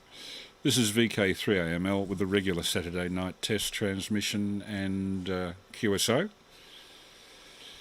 Looking forward to next Saturday night when I hope to have more video material from our various travels and meetings with ham radio people around the place, edited up for streaming, with the sound only part going out on 2 meters. I'm trying to adapt each of those video clips to have descriptions that would make them compatible with people who can only listen in sound. So until next week, all the best from VK3 Alpha Mike Lima in Burwood East, and thank you to each of you who were on the streaming service and the people on 2 meters listening as well. All the best till next week at 9:30 p.m. VK3AML clear. Thank you, Chris. VK3VJS clear.